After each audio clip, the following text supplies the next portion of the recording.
Basically मेरा जो proposal है वो है एलओसी के ऊपर जितनी इंडियन और पाकिस्तानी फिल्म्स बनी हुई हैं कि वो कैसे एलओसी को और कश्मीरी जनरली और एलओसी एलओसी को डिस्कस करती हैं क्योंकि दोनों कंट्रीज का अपना एक पर्सपेक्टिव है कश्मीर इशू को लेके। इंडिया का एक अपना पर्सपेक्टिव है, पाकिस्तान का एक अपना पर्सपेक्टिव है और मैं ये एनालाइज कर रहा हूँ कि उस पर्सपेक्टिव को कैसे फोर्स कर रहे हैं अपनी मूवीज में।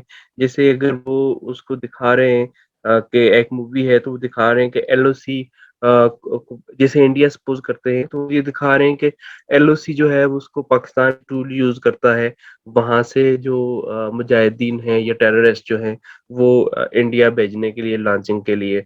जबकि उसके बरक्स पाकिस्तान ये दिखा रहे हैं कि एलओसी से जो लोग आते हैं आर पार जाते हैं जैसे इंडियन हेल्ड कश्मीर है, इंडियन एडमिनिस्ट्रेटेड कश्मीर है, वहां से जो लोग इस तरफ आते हैं और वो बेसिकली मुजाहिदीन होते हैं और वो अपनी कौमी आज़ादी के लिए लड़ाई लड़ रहे होते हैं। इसके बैकग्राउंड में कुछ जो है वो सेकंड वर्ल्ड वॉर के में भी कुछ मूवीज बनी थी। तो इनका जो पर्सपेक्टिव बनता है वो एक प्रोपेगेंडे का बनता है क्योंकि पाकिस्तान का नैरेटिव ये है कि कश्मीर की जो कौमी आज़ादी है कश्मीरी उसके लिए लड़ रहे हैं। जबकि इंडिया का नैरेटिव है कि कश्मीरी दरअसल सेपरेटिस्ट है और वो दहशतगर्दी फैला रहे हैं और उनका कोई कौमी नैरेटिव या कौमी आज़ादी का इस चीज़ से कोई ताल्लुक नहीं है। तो इसी तरह कुछ मूवीज़ मैंने शॉर्टलिस्ट की थी। उन जैसे 1992 में रोजा थी और 1996 में दिल जले थी, लक्ष्य थी और कारगिल थी 2003 में और इसके अलावा हैदर थी। हैदर के अलावा भी रिसेंटली गुंजन सक्सेना आई है। फिर सर्जिकल स्ट्राइक थी। तो ये मूवीज जो हैं ये बेसिकली अगर इनका थीम कंप्लीटली एलओसी को डिस्कस नहीं करता है ताहम समहाउ ये एलओसी के ऊपर कुछ ना कुछ डिस्कशन जो हैं वो रख रही हैं और एलओसी के ऊपर इनका काम ये जैसे अगर हम गुंजन सक्सेना की बात करें तो गुंजन सक्सेना में उन्होंने दिखाया हुआ कि एलओसी के ऊपर जो 1999 में फाइट हुई थी इंडिया और पाकिस्तान की जो कारगिल वॉर थी। तो उसमें एलओसी के ऊपर वो एक खातून है जो अपने फौजियों को बचाती है पाकिस्तान से जो एक जगह फंस चुके होते हैं। फिर जो एलओसी कारगिल है, कारगिल के ऊपर भी इसी तरह इसी चीज को डिस्कस किया हुआ है कि कैसे इंडिया जो है वो वहां पे लड़ता है क्योंकि इनिशियली अगर कारगिल की हिस्ट्री देखें तो इनिशियली पाकिस्तान जो है वो वहां पे हावी था एक ऊपर। फिर अगर फना है, जैसे अगर हम फना की बात करें तो फना में भी एलओसी को दिखाया हुआ है जिसमें आमिर खान के जो करेक्टर है वो पे एक कश्मीरी बंदे का करेक्टर है जो एलओसी से वहां जाता है और उसका जो मकसद होता है वो इंडिया की जो उनकी परेड होती है 26 जनवरी की उसको तबाह करना होता है। दिल जले में भी वैसा ही दिखाया हुआ है उन्होंने कि दिल जले में भी एंड पे वो जो उनकी बुनियादी तौर पे वो जो पूरा ग्रोह होता है वो पाकिस्तानी एडमिनिस्ट्रेटेड कश्मीर जो होता है वो उससे वहां पे तबाही फैलाने गए होते हैं और बाद में एक धमाके में वो सारे मर जाते हैं। इसके अलावा जो लिटरेचर है, लिटरेचर रिव्यू में मुझे ये इनिशियली ये प्रॉब्लम थी कि जो रेलिवेंट लिटरेचर रिव्यू है जैसे अगर हम बात करें इंडियन मूवीज की तो उसमें वो लिटरेचर रिव्यू अवेलेबल नहीं है। एक या दो पेपर मुझे ऐसे मिले थे जो इससे बहुत ज्यादा रेलिवेंट थे। अदरवाइज बाकी जो सारी चीजें थी वो इंडिया और पाकिस्तान के दीगर इश्यूज को डिस्कस कर रहे थे। जैसे कोई कल्चर को डिस्कस कर रहा था, कोई पॉलिटिकल इकोनॉमी उसको डिस्कस कर रहा था, जो कम्युनिटी रिलेशनशिप है उसको डिस्कस कर रहा था। लेकिन देन आई मैंने दीगर रिसर्च पेपर भी उसमें इंक्लूड किए जैसे वर्ल्ड हिस्ट्री से अगर कोई चीज इससे रिलेट करती है तो वो किया। कश्मीर की हिस्ट्री की चूंकि काफी सारा काम था तो वो मैंने लिटरेचर रिव्यू में ऐड किया। फर्दर हम जाएं उसमें तो से बता देते हैं, इसमें से कुछ चीजें जो लिटरेचर रिव्यू में से दो चार पॉइंट्स आप बता देना पढ़ के कि लोग क्या कह रहे हैं रिगार्डिंग उनके बॉर्डर के इश्यूज। अगर वो line Pakistani Indian line of control पे नहीं भी होंगे तो बॉर्डर इश्यूज के ऊपर डिफरेंट कंट्रीज कुछ ना कुछ कह रही होंगी ना। तो उसमें से अगर कोई ये पॉइंट मेंशन करना चाह रहे हैं तो आप मेंशन कर दें, ये कुणाल कोहली, आदित्य या एनीबडी एल्स। बॉर्डर इश्यूज तो सारी दुनिया के लिए इंपॉर्टेंट हैं और बॉर्डर इश्यूज के ऊपर लिटरेचर मौजूद होगा। तो yes ma'am. Ma'am actually difference है, एक तो बॉर्डर कट और एलओसी का डिफरेंस है, क्योंकि कश्मीर जो सारा है वो डिस्प्यूटेड है इंटरनेशनली, और इसमें इंटरनेशनल बॉर्डर में ये फर्क है, जो कि जो एलओसी है वो कागजी हदबंदी है, और यहाँ से इसको इंटरनेशनली रिकॉग्नाइज नहीं किया है, ना ही इसको यूएनओ रिकॉग्नाइज करती है, ना ही इसको कोई और मुल्क रिकॉग्नाइज करता है। तो इस तरह की दुनिया में कहीं भी और सिचुएशन है नहीं दरअसल, जहाँ पे सिर्फ सीज फायर लाइन हो, और ये हालात हो कि दो दो तरफ दो ममालिक हैं, वो किसी टेरिटरी पे अपना उनका क्लेम है, और वो इस तरह एक दूसरे को फेस कर रहे हैं। तो दरअसल इस तरह का और दुनिया में कहीं है नहीं है, इंटरनेशनल बाउंड्रीज है, इंटरनेशनल बाउंड्रीज पे जो वार्स वगैरह है वो हुई है, लेकिन जो वो कन्फ्लिक्ट होता है वो इंटरनेशनली उसको रिजॉल्व किया जाता है। इस तरह के जो कन्फ्लिक्ट है, जैसे एलओसी का है या वर्किंग बाउंड्री का है, तो वर्किंग बाउंड्री और एलओसी पे कन्फ्लिक्ट को इंटरनेशनली रिजॉल्व नहीं किया जाता, बल्कि इसको फिर दोनों ममालिक की जो रिप्रेजेंटेटिव है या जो उनके रिलेवेंट अदारे हैं वो आपस में डिस्कस करके रिजॉल्व करते हैं। राइट। अच्छा, जो बात आपने अभी बोली है ना, जी मैम। प्रिसाइजली यही लिखेंगे आप अपने लिटरेचर रिव्यू में, ठीक है मैम। ठीक है? क्योंकि जहां से भी जो बोल रहे हैं उसके लिए आपको उन्हीं उन्हीं के सोर्सेज ढूंढ के उसको मेंशन कर दें, ठीक है? और ठीक। उसके अलावा इन तीनों से रेलेवेंट जो अलग अलग कुछ पॉइंट्स हैं वो भी मेंशन कर दें। Okay okay ma'am. इसके अलावा इसके जो थ्योरेटिकल फ्रेमवर्क है उसमें मैंने तीन स्टोरीज मीडिया थ्योरीज जो हैं वो ली हैं। एजेंडा सेटिंग थ्योरी है, फ्रेमिंग थ्योरी है, और कल्टीवेशन थ्योरी है। ये तीनों थ्योरीज जो है ये मीडिया और जो मासेस हैं उनकी रिलेशनशिप है। जैसे एजेंडा सेटिंग थ्योरी है, तो एजेंडा सेटिंग थ्योरी में कोई भी ऑर्गेनाइजेशन है, ग्रुप ऑफ पीपल है, या फिर इवन स्टेट है, तो वो लोगों की ओपिनियन को चेंज करने के लिए एक एजेंडा सेट करती है, और देन इसको फायर कर देती है किसी भी फॉर्म में लोगों के अंदर, मासेस के अंदर। और फिर वो अपनी ओपिनियन जो है वो उसी हिसाब से चेंज करते हैं। फ्रेमरी और एजेंडा सेटिंग थ्योरी में एक स्लाइड सा डिफरेंस है। फ्रेमिंग थ्योरी जो है ये डायरेक्ट किसी पार्टिकुलर इश्यू को फ्रेम करती है, और उस फ्रेम को अपने हक में इस्तेमाल करने की कोशिश करती है।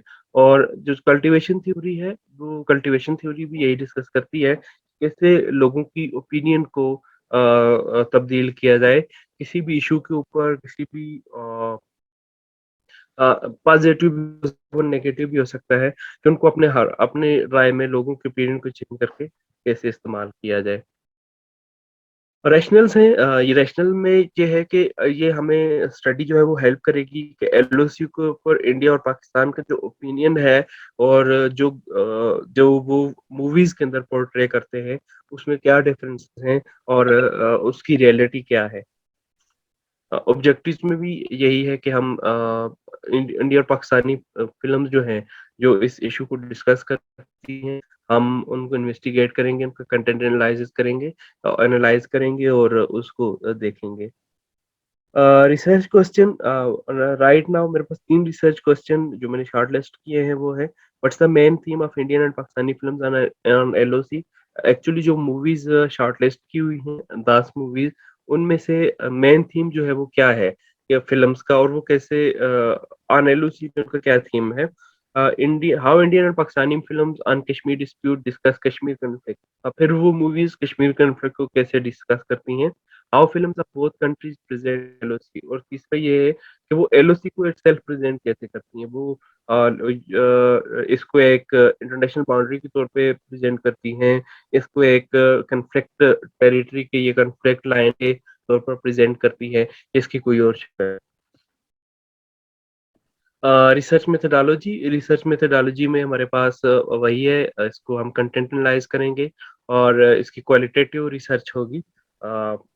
क्वालिटेटिव मेथड ऑफ रिसर्च हम एम्प्लॉय करेंगे।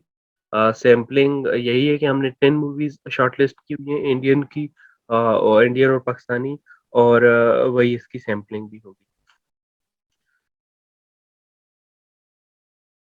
इसकी हम जो वैलिडिटी एंड रिलायबिलिटी है उसको डेटा एनालिसिस के थ्रू चेक करेंगे कि वो किस तरह रिलेवेंट है ग्राउंड रियलिटी से, और कैसे उसको प्रेज़ेंट किया जाता है थ्रू जो एजेंडा है उसके उसके थ्रू।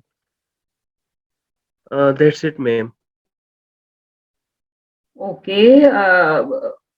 ज़रा आप वैलिडिटी से अगले वाले टॉपिक पे आइए, वैलिडिटी एंड रिलायबिलिटी से।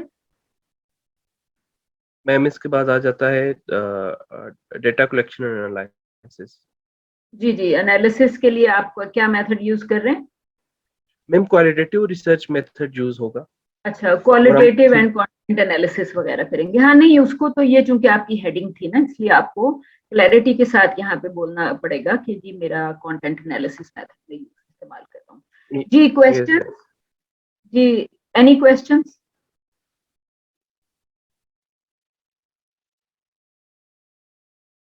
क्वेश्चंस? मैम एक सिर्फ क्वेश्चन तो नहीं है, एक सजेशन है। वो ये है कि जैसे जवाद भाई ने अपने टॉपिक में लिखा हुआ है ना, इंडियन पाकिस्तानी फिल्म्स। तो जो डाटा इनके पास है अभी तक, जो मतलब नजर आया है लिटरेचर में भी, और वैसे भी जो पॉइंट ये डिस्कस करना चाह रहे हैं एलओसी के हवाले से, तो वो उसमें बेसिकली सारी इंडियन फिल्म्स आ रही हैं। तो I think it would be better कि अगर ये इसको बॉलीवुड फोकस कर दें रादर देन मतलब इंडियन पाकिस्तानी फिल्म। तो अदरवाइज फिर हमें सैंपल में या जो भी मेथडोलॉजी अडॉप्ट करेंगे उसमें फिर हमें फिर पाकिस्तानी फिल्म भी लेनी पड़ेंगी, जो कि देन अगेन शायद बहुत थोड़ी सी हैं।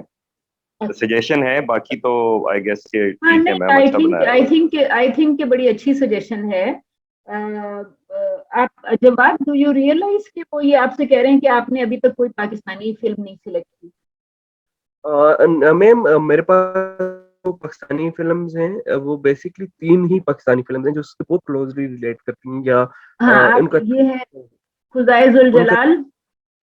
यस मैम, आज़ादी और प्रवास है जुनून।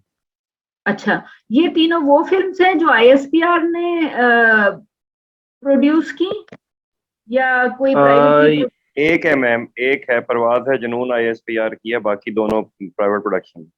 बाकी दोनों प्राइवेट प्रोडक्शंस हैं। ओके। अच्छा, मेरा ख्याल है कि एक जब इंडिया ने अपनी फिल्म बनाई बॉर्डर के नाम से, तो पाकिस्तान ने भी एक फिल्म बनाई है बॉर्डर के नाम से। तो मेरा उसमें जो आपने सैंपलिंग वाले पार्ट में जाइएगा, जब आप जरा सैंपलिंग में प्लीज रोकिएगा, वहां पे जाके सैंपल पे रोकिएगा। सैम्पलिंग। अच्छा, आई वुड सजेस्ट कि क्लैरिटी के लिए, फॉर क्लैरिटी, आप अपनी सैंपल में फिल्म्स के नाम ऐड कर लें, ठीक है? ओके मैम, ताकि ओके मैम। सैंपल्स में जब आप कह रहे हैं कि 10 इंडियन और 10 पाकिस्तानी फिल्म हैं, तो पहले तो आप ये देख लें कि आपको 10 पाकिस्तानी फिल्म मिलती भी हैं कि नहीं मिलती, राइट?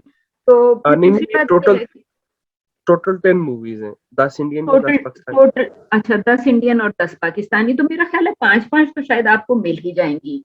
उसमें अगर आपको मुख्तलिफ एराज से मिल जाए तो बहुत अच्छा है, वरना जो भी आपको क्लोजेस्ट मिल रही हो वो आप उठा लीजिएगा। जो इंडियन, आई थिंक के जो इंडियन फिल्म्स के नाम होंगे और या पाकिस्तानी फिल्म्स के नाम होंगे, आई वुड सजेस्ट कि जो मैंने आपको साइटेशन का एक कहा था ना, कि साइटेशन में फिल्म के नाम के साथ ब्रैकेट में आप प्रोड्यूसर डायरेक्टर का नाम and year of production add कर लें। तो वो अगर आप यस वो मैम। छोटा सा एक एडिशन कर लेंगे कि यहाँ पे आप फिल्म्स के नाम ऐड कर लें, और वो जो है साथ में आप प्रोड्यूसर डायरेक्टर के नाम के अलावा साइटेशन उनकी अगर आप कंप्लीट कर लेंगे तो एंड रेफरेंसेस में भी वो आ जाएगा। यहाँ पे बेशक आप सिर्फ फिल्म का नाम दे दें तो थोड़ा सा मुझे ये भी आइडिया हो जाएगा कि टाइमलाइन जो है वो आपकी कहाँ पे जा रही है। मतलब टाइमलाइन से मेरी मुराद आपके थीसिस की टाइमलाइन या रिसर्च प्रपोजल की टाइमलाइन नहीं है जो आपने आगे दी हुई। Rather I am just trying to see कि ये जो फिल्म्स आप सिलेक्ट कर रहे हैं वो कौन सा टाइम कवर कर रही हैं, क्योंकि दिल जले मुझे लगता है किस साल की फिल्म की, 90s की फिल्म है क्या? यस मैम, जो मेरी सबसे ओल्डेस्ट मूवी है वो 92 की है। 1992 की है। तो इसका मतलब ये है कि मोर और लेस हमारी पिछले कोई 30 सालों में जो फिल्म बन रही हैं वो मुख्तलिफ डेट्स पे होंगी। मेरा ख्याल है कि मैंने किसी एक कराची यूनिवर्सिटी के किसी स्टूडेंट का, not Karachi university actually, student जो था थी उसका ताल्लुक था जिना यूनिवर्सिटी फॉर विमेन कराची, ठीक है? उसका मैंने एक रिसर्च पेपर कोई देखा था जिसमें वो 3 पाकिस्तानी और 3 इंडियन फिल्म्स उठा के उसमें यही असल में कुछ इसी किस्म के बॉर्डर रिलेटेड इश्यूज के ऊपर कोई काम है उसका। तो आई वुड सी कि मैं मेरे आई थिंक कि वो मेरे शायद ऑफिस में पड़ी हुई है किताब, जो कराची यूनिवर्सिटी के ने, चूंकि वो किताब जो थी वो उन्होंने कॉन्फ्रेंस के बाद एक बुक छाप दी थी जिसमें उस लड़की का रिसर्च पेपर मौजूद है। तो आई वुड ट्राई कि इफ आई फाइंड इट तो मैं आपको उसकी वो पेपर आपसे शेयर कर लूं, ठीक है। तो आपको कहने का मतलब ये था कि अगर आपको अभी सिर्फ 3 फिल्म्स मिली हैं, तो मैंने उसका पेपर इसलिए मेंशन किया कि वो अपने पेपर में 3 पाकिस्तानी फिल्म्स का कंटेंट एक्चुअली डिस्कस कर रही है जो कि इसी रिलेटेड इश्यूज पे है। एंड आई रियलाइज के उसकी जो फिल्म की बॉर्डर वो आपकी इस लिस्ट में नजर नहीं आ रही, मुझे उसके बाकी दोनों फिल्म्स का नाम फिलहाल याद नहीं है। So I would try finding the other 2 names for you, और या फिर आपको खुद मिल जाता है तो that would be nice too. Ma'am ठीक है। बॉर्डर जो है वो एक्चुअली उसमें जो कश्मीर या एलओसी को डिस्कस नहीं किया हुआ है, वो उसको इंटरनेशनल जो अच्छा बॉर्डर है चलिए पाकिस्तान ठीक है, और ठीक है, all right, it make sense कि आप लाइन ऑफ कंट्रोल क्योंकि आप कश्मीर को लेके कह रहे हैं, और जो आपने अपना लिटरेचर रिव्यू में एक रिडंडेंसी ऑफ लिटरेचर के हवाले से बात की कि ये प्रॉब्लम्स हैं, और मैंने आपसे ये कहा कि फिर आप अपने लिटरेचर रिव्यू में वही प्रॉब्लम्स मेंशन करेंगे जो आप मुझे अभी ज़बानी बता रहे थे, राइट। यस। तो आई सेड कि आप उन प्रॉब्लम्स को अपने लिटरेचर रिव्यू में शामिल कर दें कि जो आपने मुझे कहा कि जी एलओसी जो है उसकी रिकग्निशन नहीं है, क्योंकि बेसिकली रिकग्निशन बहुत इंपॉर्टेंट होती है ना बाउंड्रीज के हवाले से या बॉर्डर्स के हवाले से। तो रिकग्निशन बड़ी इंपॉर्टेंट होती है, जो कि फॉर इंस्टेंस अगर बांग्लादेश जब बना और बाय बाय बाय मॉर्निंग अगर 3 कंट्रीज ने उसको रिकग्नाइज ना किया होता तो वो आज ही ईस्ट पाकिस्तान होता, क्योंकि रूल जो है, लॉ यही है कि जब कोई कंट्री इमर्ज होती है या अपने आप को कंट्री डिक्लेयर करती है तो उसको अगर 3 कंट्रीज फॉरन रिकॉग्नाइज कर लें तो फिर बेसिकली आप उसको पाकिस्तान कैन नो लॉन्गर से कि जी ये ईस्ट पाकिस्तान है and we want it to be declared east Pakistan. और फिर आपको मालूम है कि इंडिया की इंटरवेंशन इतनी ज्यादा थी कि 92-93,000 तो सोल्जर्स ही इंडिया ने अरेस्ट कर लिए थे, जिसके अगेंस्ट हमने शायद उनके 500-600 सोल्जर अरेस्ट किए थे बैक इन 1971। तो ये चीजें जो हैं वो मुख्तलिफ इश्यूज जो हैं कि वो एक थोड़ा सा हिस्टोरिकल फैक्टर भी है कि एलओसी का इशू तो गालबन उसी दिन क्रिएट हो गया था जिस दिन इंडिया और पाकिस्तान बने थे, राइट। तो थोड़ा सा आप उसमें एलओसी के पॉइंट ऑफ व्यू से कुछ हिस्टोरिकल पॉइंट्स भी उसके अंदर अगर आप चाहें तो ऐड कर सकते हैं। Overall I was very happy to see कि आपका प्रपोजल मोर और लेस कंप्लीट ही है। आप इसको कुछ जगहों पे रिफाइन कर सकते हैं बट यू हैव मोस्टली, या कुछ जगहों पे थोड़ी सी डिटेल्स ऐड कर सकते हैं। मिसाल के तौर पे एनालिसिस वाले पार्ट को आप एक पैराग्राफ में चेंज कर सकते हैं, डेटा कलेक्शन एंड एनालिसिस, क्योंकि उसमें आप आई कैन अंडरस्टैंड कि आप मुख्तलिफ जगहों पे ऑलरेडी कुछ पॉइंट्स मेंशन कर चुके थे जिसकी वजह से आपने डिस्कशन एंड एनालिसिस में जाके ये बात क्लियरली नहीं की कि मैं अपने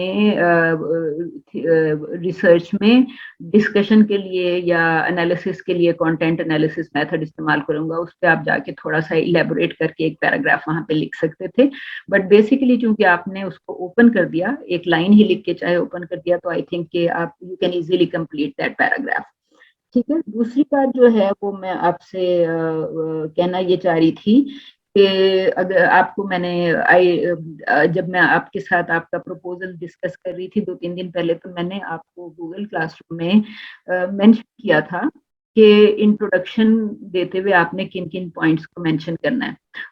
आपने प्रेजेंटेशन में ऑब्जेक्टिव और क्वेश्चन को इंट्रोडक्शन वाले पार्ट में नहीं मेंशन किया, क्योंकि आपका आप you were going to discuss them separately and you have discuss them separately indeed. लेकिन वो अगर आप इंट्रोडक्शन वाले पार्ट में भी मेंशन कर देते तो it would have been fine. ठीक है, आपने फिलहाल उसको अलग से ही मेंशन किया। अगर आप इंट्रोडक्शन में उसको मेंशन कर देते तो बाद में आप सिर्फ ये कह रहे होते कि आफ्टर इंट्रोड्यूसिंग एवरीथिंग, आप सिर्फ ये कह रहे होते कि इसके बाद मेरे रिसर्च क्वेश्चन और ऑब्जेक्टिव ये है, right. So I am not saying कि आपने उनका जिक्र नहीं किया, आपने उसका जिक्र किया under a particular heading, right. तो जब आपने चूंकि बड़ी बहुत नीटली डिफाइन किया था कि how you are perceiving this research, तो उस जगह पे अगर आप उसको ऑब्जेक्टिव क्वेश्चन को मेंशन करते और उसके बाद उसको सेपरेटली दिखा देते तो that would have been excellent, क्योंकि तमाम गुफ्तगू के बाद आप बता रहे होते कि फिर मैंने ये ऑब्जेक्टिव और ये क्वेश्चन फॉर्म किया है, ठीक है। अब जरा अपने थ्योरेटिकल फ्रेमवर्क पे जाइएगा। अच्छा, तो जो आपका थ्योरेटिकल फ्रेमवर्क है, थ्योरेटिकल फ्रेमवर्क में आपने मुझे कोई 3 थ्योरीज मेंशन की कि आप एजेंडा बिल्डिंग, एजेंडा सेटिंग और फ्रेमिंग, और तीसरी कौन सी थ्योरी आप यहाँ पे जरा दिखाएं? कल्टीवेशन। 3 थ्योरीज आपने मेंशन की। वो आपने थ्योरीज, तो मैं ये थ्योरीज के बारे में I have no problem at all कि आप उन थ्योरीज को किस तरह डिफाइन कर रहे थे। Defining was perfectly fine. आपने सिर्फ एक चीज और ये कहनी थी कि मुझे ये लगता है कि तमाम कंट्रीज जो हैं वो इंडिया या पाकिस्तान अपनी फिल्म्स बनाते थे, वो एजेंडा होता उनका जो यहाँ आपको एजेंडा सेटिंग में नजर आ रहा है, राइट? तो अगर फिल्म मेकिंग के पीछे ये एजेंडा है तो this theory perfectly connects with my research. आप समझ, ठीक? तो आपने बिल्कुल थ्योरीज के ऊपर आपका paragraph is fine. What I am saying कि आपको सिर्फ एक लाइन ऐड करनी है कि फिल्म मेकिंग के पीछे भी इसी किस्म के एजेंडास होते हैं। That's why I am selecting agenda setting theory. उसके बाद जिस किस्म के फ्रेम्स दिखाए जाते हैं उन फ्रेमिंग का भी यही ऑब्जेक्टिव है, मतलब फिल्म जो फ्रेम दिखा रही है, तो that is the reason I am using framing theory. So you know what I am saying, ठीक है? So apart from that, I am happy कि आपका your proposal was you have more or less completed your work on it. छोटी छोटी सी जो चीजें हैं, I am sure कि इससे आगे आप वो छोटी छोटी सी चीजें बड़े आराम से एड्रेस कर लेंगे। आप सिर्फ एक लास्ट, मेरा एक छोटा सा पॉइंट है, जरा आप रिसर्च क्वेश्चंस पे रुकिए। Yes ma'am. ये रिसर्च क्वेश्चन 3 पे आप देख रहे हैं, इसमें आपने हाउ फिल्म्स के अंदर फिल्म को कैपिटलाइज किया हुआ है। तो ये सिर्फ इंग्लिश लैंग्वेज का एक ग्रामेटिकल सा पॉइंट है कि आपको फिल्म को कैपिटलाइज नहीं करना, क्योंकि फिल्म नाम नहीं है किसी का, नाउन नहीं है। तो ये मेरा आपको सिर्फ एक लास्ट सजेशन मैं देना चाह रही थी कि किसी भी वर्ड को अननेसेसरीली कैपिटलाइज ना करें, ठीक है? Okay ma'am. Okay ma'am. Alright, thank you. I think very well done generally. Thank you ma'am. अब स्टॉप कर दूं शेयरिंग? जी स्टॉप शेयरिंग। जी नेक्स्ट कौन है?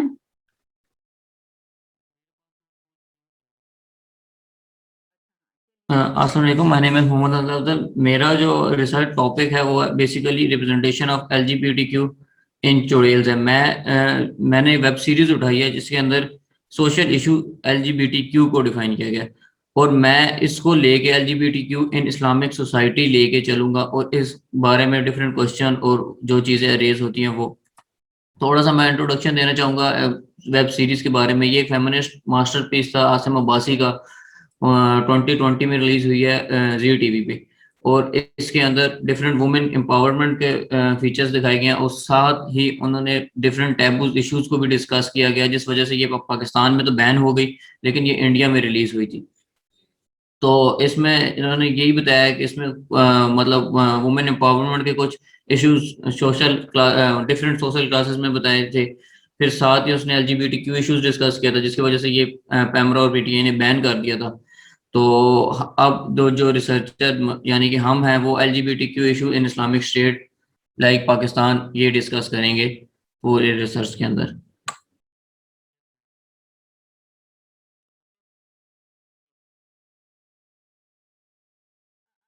इंट्रोडक्शन वाला जो पार्ट था उसमें थोड़ी सी एक्सप्लेनेशन और चाहिए कि इसके अंदर एक्चुअली था क्या, जिसकी वजह से आपने वुमेन एम्पावरमेंट की तो बात की, उसमें थोड़ी सी और एक्सप्लेनेशन चाहिए कि एग्जैक्टली ये जो पॉइंट्स डिफरेंट हैं उसमें एम्पावरमेंट के अलावा ये जो पॉइंट 3 है, हाँ तो पॉइंट 3 को जरा थोड़ा सा।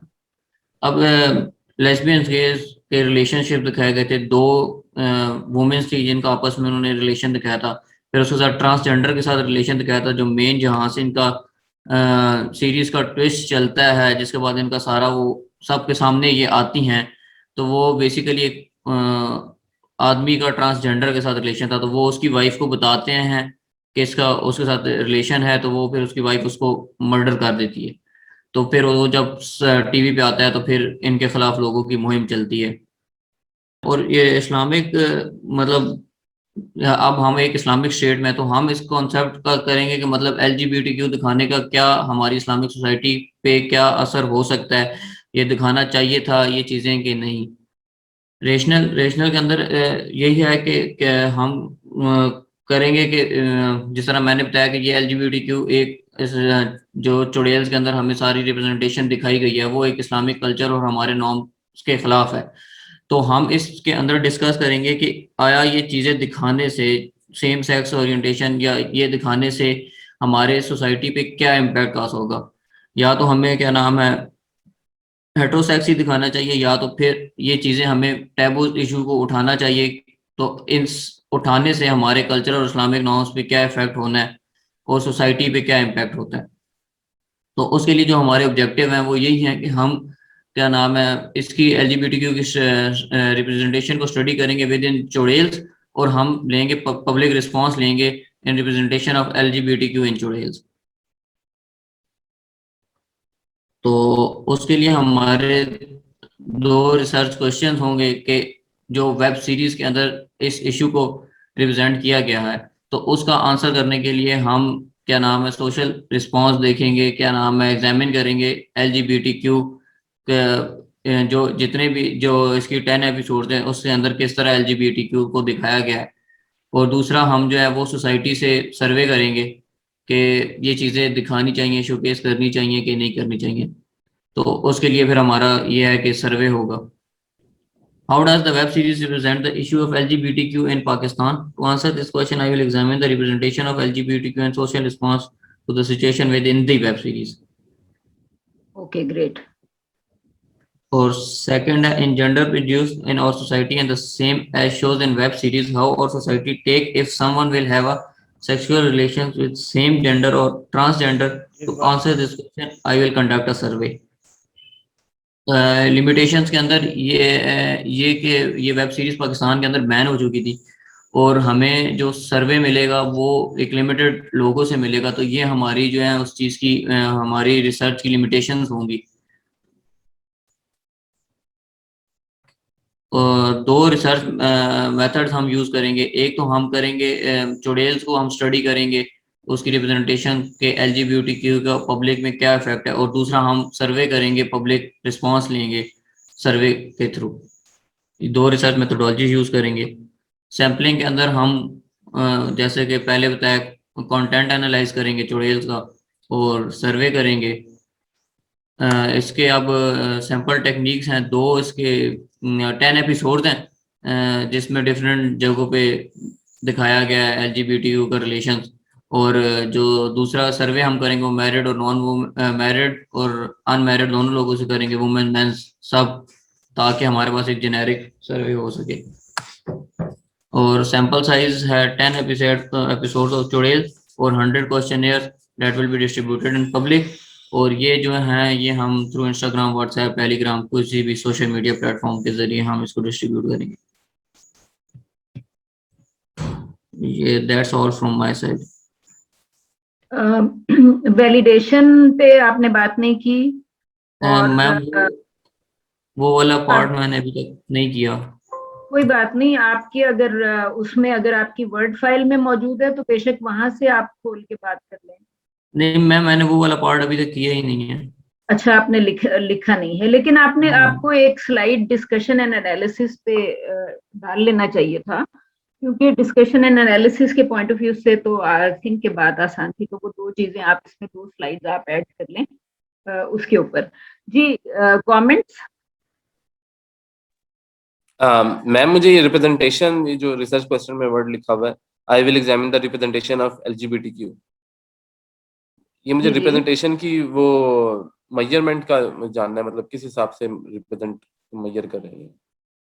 ऑल राइट, हंजुला आप इसका जवाब देने की कोशिश करें, I will help you.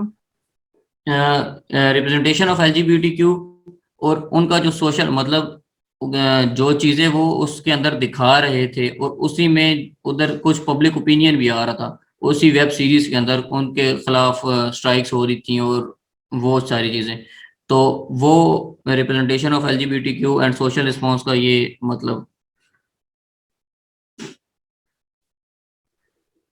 All right. जहाँ तक जी मैम सजेशन ही थी कि अगर हंजला इसमें नंबर ऑफ करेक्टर्स को पहले असेस करने की कोशिश करें कितने उसमें हैं इस वेब सीरीज में, और फिर उनके ऊपर जो कहते हैं ना एक एनालिसिस दें कि उनके साथ क्या सलूक हो रहा है, उनके उनके स्क्रीन टाइम कितना है उनका, इस तरह के मैं इसको यूज करती ऑल राइट। आपकी सजेशन जो है वो मेथोडोलॉजी के हवाले से है।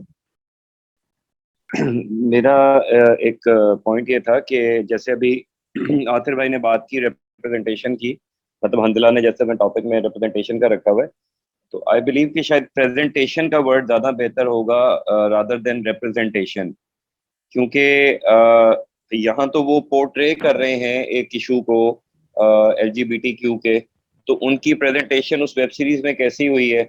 और सेकेंडली मैम थोड़ा सा मेरा था कि जो अंजला ने अभी जैसे बात की थी मेथोडोलॉजी के हवाले से कि कंटेंट एनालिसिस भी होगा और सर्वे भी होगा, मतलब मिक्स मेथड का इस्तेमाल करेंगे, तो उसमें अब फॉर इंस्टेंस जो है मैम, अगर जैसे अभी इन्होंने सैम्पलिंग में मेंशन किया हुआ है कि कंटेंट एनालिसिस के लिए 10 एपिसोड जो हैं वो ली जाएंगी, और सर्वे के लिए मैम फिर हमें तो हमें यहाँ पे तो बहुत स्ट्रिक्ट रहना पड़ेगा इन द सेंस के पर्पसिव सैम्पलिंग हमें करनी पड़ेगी, क्योंकि अगर किसी ने चुड़ैल नहीं देखा तो उसको तो आइडिया नहीं होगा।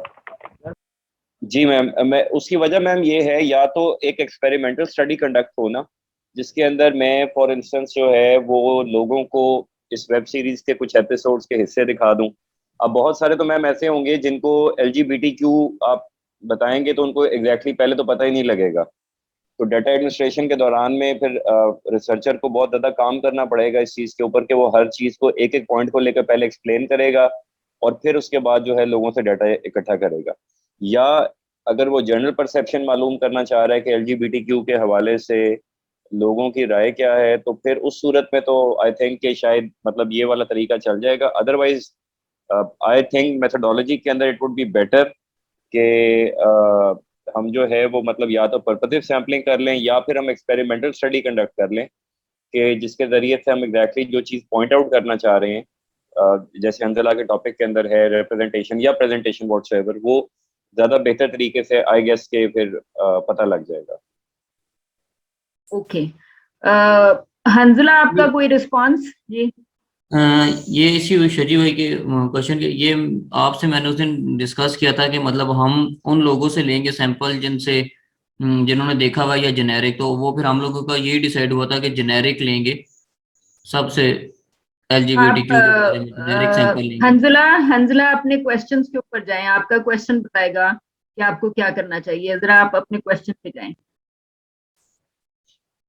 ठीक है जी, अब जरा अब रिस्पॉन्ड करने की कोशिश करें। जी मैम इसमें तो यही है कि as shown in web series.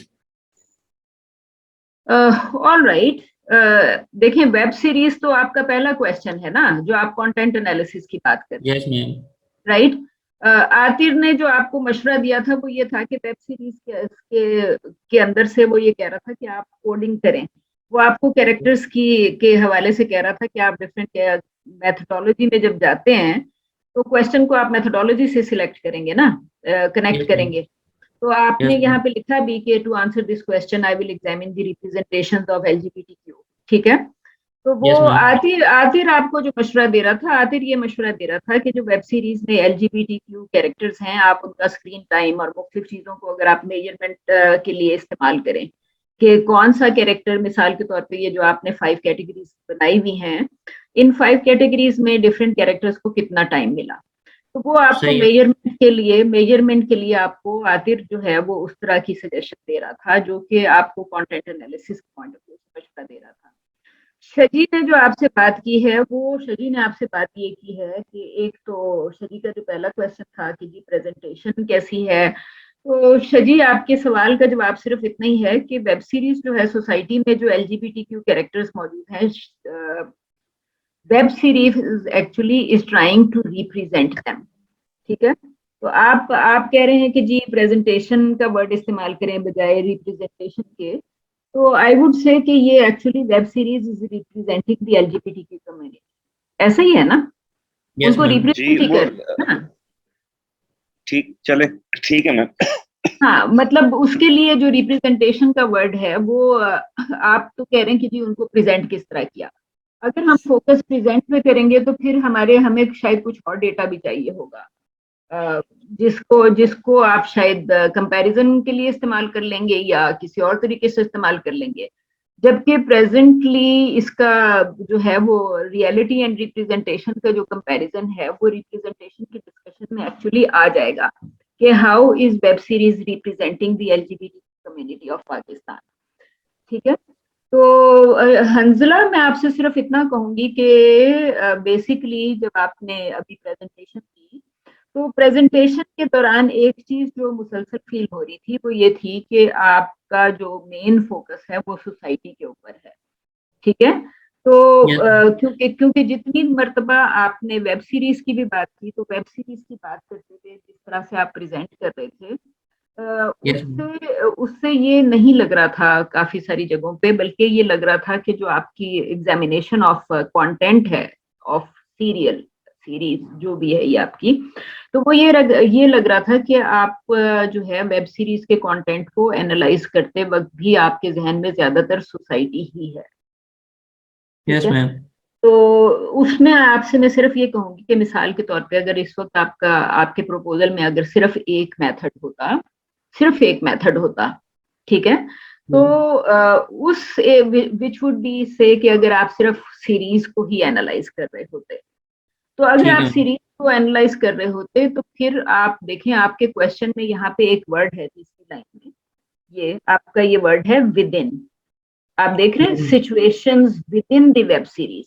Yes ma'am. ठीक है, सो बेसिकली जो है वो फिर रिप्रेजेंटेशन ऑफ वेब सीरीज जो LGBTQ issues in the web series का मतलब एक्चुअली यही होता कि with in the web series. आप ये वर्ड विद इन जरा इसको प्लीज नोट कर लें, क्योंकि जैसे ही आप विद इन पे एम्फोसाइज करेंगे आपकी वेब सीरीज के अंदर एलजीबीटीक्यू कैरेक्टर्स भी हैं और एलजीबीटीक्यू का सोसाइटी से जो इंटरेक्शन है वो भी मौजूद है वेब सीरीज के अंदर।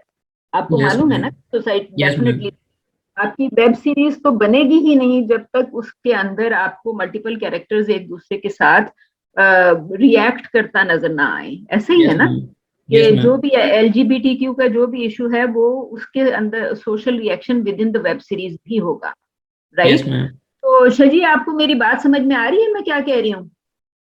जी मैम, समझ गया हूँ मैम। तो इस वजह से मैं कह रही थी कि सिर्फ प्रेजेंटेशन जो है वो सिंपल प्रेजेंटेशन ऑफ एलजीबीटीक्यू नहीं है, बल्कि it's representation of LGBTQ issues, क्योंकि यहाँ इसमें लिखा भी इशू ही है, how does the web series represent the issues of LGBTQ community in Pakistan. इसको आप कम्युनिटी का वर्ड यहाँ पे आप अलबत्ता ऐड कर लीजिएगा, क्योंकि रिप्रेजेंटेशन ऑफ इश्यूज में फिर आपका जो कैरेक्टर्स हैं वो भी आ जाएंगे और कैरेक्टर्स के अलावा जो social situations with in the series हैं वो सारी आ जाएंगी। तो हंजला मैं आपको सिर्फ आपकी प्रेजेंट कंटेंट के या जो आपका रिसर्च प्रपोजल है उसकी प्रेजेंटेशन के हवाले से सिर्फ आपको यही एक तो ये सजेस्ट कर रही हूँ कि जब आप कंटेंट की बात कर रहे हो सीरीज के कंटेंट की, तो उसके सीरीज के कंटेंट की डिस्कशन के वक्त आप सोसाइटी का लफ्ज एम्फसाइज ना करें, क्योंकि जब आप एलजीबीटीक्यू जब आप सीरीज के कंटेंट की बात करेंगे और बार बार सोसाइटी कहेंगे तो फिर ये लगेगा कि शायद आप सर्वे की बात कर रहे हैं, जो कि आपने दूसरे क्वेश्चन में मेंशन किया। ठीक है, उस पब्लिक रिस्पांस के ऊपर तो आपका सेकंड क्वेश्चन है, पब्लिक रिस्पांस पे आपका फर्स्ट क्वेश्चन है ही नहीं। पहला क्वेश्चन जो है वो representation of issues in the series है, विद इन की आप बात कर रहे हैं, विद इन द सीरीज। दूसरा जो है वो आउटसाइड है, आप विदाउट द सीरीज है। जो सेकंड क्वेश्चन है वो विदाउट द सीरीज है, जिसमें जो शजी ने आपको मशवरा दिया कि जी आप लोगों से डिस्कशन कर लें। आई वुड से कि डिस्कशन का तो इम्पैक्ट ये होगा कि हमने जब हम सैम्पलिंग डिस्कस कर रहे थे और मुख्तलिफ चीजें डिस्कस कर रहे थे तो वहां पे हमने लॉन्गिट्यूडनल स्टडीज में एक प्रॉब्लम देखी थी। शजी आपके जहन में है कि लॉन्गिट्यूडनल स्टडीज के बारे में हमने क्या प्रॉब्लम पढ़ी थी वाइल स्टडिंग, जब हम सैंपल्स पढ़ रहे थे तो हमने जी उसमें मैम एक तो हमारे पास वो डेफिनेटली टाइम का फैक्टर है इटसेल्फ, फिर इसको उसके बंद ना बाद हमारे करिए पास हंजला, प्लीज क्वेश्चंस पे ही रहें और इसको बंद ना करें। आई एम सॉरी, मुझे बीच में इंटरप्ट करना पड़ा। जी शरीफ। जी मैम, एक तो उसमें मैम इटसेल्फ टाइम का प्रॉब्लम आ जाता है। सेकेंडली फिर उसके अलावा जो है, जो आपके रिसर्चर्स हैं उनकी अवेलेबिलिटी का मसला आ जाता है। फिर हमने उसमें डिफरेंट चीज़ें देखी थी कि जैसे इन केस आपको जो है वो आपके किसी रिस्पोंडेंट की डेथ हो जाती है, कोई बीमार हो जाता है, कोई शिफ्टिंग माइग्रेट कर जाता है किसी जगह से, तो वो फिर हमारे लिए उस तरह से पॉसिबल नहीं होता कि हम मतलब डाटा इतना ज़्यादा बार बार उन्हीं लोगों से हम इकट्ठे करते रहें। राइट उसके अलावा हमने कुछ चीजें देखी थी कि लोग जो हैं वो बार बार उनसे सेम क्वेश्चंस पूछते रहे। जी, वो तो कंसील करते हैं मैम वो। हाँ, एक तो वो कंसीलिंग तो एक और चीज है। एक चीज ये थी कि लोग जो हैं वो ओवर किसी चीज के बार बार होने की वजह से और उसकी वजह से वो एक तो डिसेंसिटाइज हो जाते हैं, दूसरा ओवर एंथुसियास्टिक हो जाते हैं। तो हमने तो जब जो है मतलब वो उसके बारे में अगर उनके पास कुछ ज्यादा इंफॉर्मेशन हो जाएगी तो फिर हमारा रिसर्च पर्पस जो है उसके ऊपर इम्पैक्ट आएगा ना। तो 1 सेकंड के लिए हंजला से मैं सजेस्ट करूंगी कि वो सिर्फ 1 मिनट के लिए अपना अनशेयर करे, ताकि मैं आपके साथ एक जो है वो एक पेज में शेयर कर सकूं। ठीक है। ये आप ये देखें कि मैंने जब आपसे पैनल स्टडीज वगैरह डिस्कस किया था, यहाँ पे आपके सामने ये पेज खुला हुआ है। तो इसके अंदर हमने ये डिस्कस किया था कि जो लॉन्गिट्यूडनल स्टडीज हैं, अगर हम उसमें बार बार उनके पास जा रहे हैं लोगों के पास, तो उसमें एक प्रॉब्लम ये होती है कि पैनल कंडीशनिंग, ये आपको नजर आ रहा है, panel conditioning causes distortion, right. तो बेसिकली जो आपने दूसरा मेथड जो सजेस्ट किया, जिसमें आप ये कह रहे थे कि जी लोगों के साथ पहले कुछ डिस्कशन कर ली जाए और उसके बाद उनसे, तो बेसिकली हमारे लिए प्रॉब्लम ये होगी कि हम लोगों को on our topic we don't want to educate them then conduct a study. तो उसके लिए या तो हम उनके साथ एक panel discussion sorry focus group कर रहे होते ना। तो फोकस ग्रुप जो है वो एक अलग चीज है। आप पैनल कंडीशनिंग का प्रॉब्लम आपको क्लियर होगी कि नहीं हुई, कि हमें बेसिकली अगर हम लोगों से फोकस ग्रुप कर रहे हो फिर तो हम पैनल कंडीशनिंग से फ्री रहेंगे। तो मेरी सिर्फ कंसर्न ये थी कि अगर आप वो मेथड सजेस्ट कर रहे हैं कि जी लोगों से बिठा लिया जाए किया जाए, तो आई वुड से कि आप शायद अगर पैनल कंडीशनिंग को यानी एक फोकस ग्रुप सजेस्ट कर रहे हैं तो उसमें तो पैनल कंडीशनिंग का इम्कान नहीं होगा, जो कि लॉन्गिट्यूडनल स्टडीज के अंदर एक होता है। पैनल कंडीशनिंग बार बार आप पूछते रहे तो लोग शायद there could be a time के चंद सालों के बाद अगर आप किसी के पास गए तो उसके पास आपसे ज्यादा इंफॉर्मेशन है on a particular topic, right. तो फिर वो बंदा जो है वो आपके लिए यूजफुल नहीं रहेगा। हंजला दोबारा शेयर कर लें अपनी प्रेजेंटेशन। जी मैम, तो मैं कुछ ऐड बेसिकली करना चाहूँगा। जी आसिम ऐड करें। मैम, मैं ये कह रहा हूँ कि ये इसके बजाय कि सारे लोगों को बिठाए और फिर उसको समझाए कि ये क्या चीज़ है, और सबको किसी को पता भी नहीं होगा चुड़ैल का, तो मैं कह रहा हूँ कि व्हाई नॉट ये फोकस करे कोई इस तरह के इंस्टीट्यूशन में जिसमें ये मीडिया रिलेटेड फील्ड्स हो, तो वो इसको मतलब एक ऑथेंटिक इसका जवाब मिलेगा कि ये उनको पता भी होगा, जाहिर बात है कि चुड़ैल क्यों बैन हुआ, ये सारा सब कुछ तो हंसला को सही वो आंसर्स मिलेंगे उनसे। नहीं, मुझे आपका आसिम इंस्टीट्यूशन का मतलब नहीं समझ आया।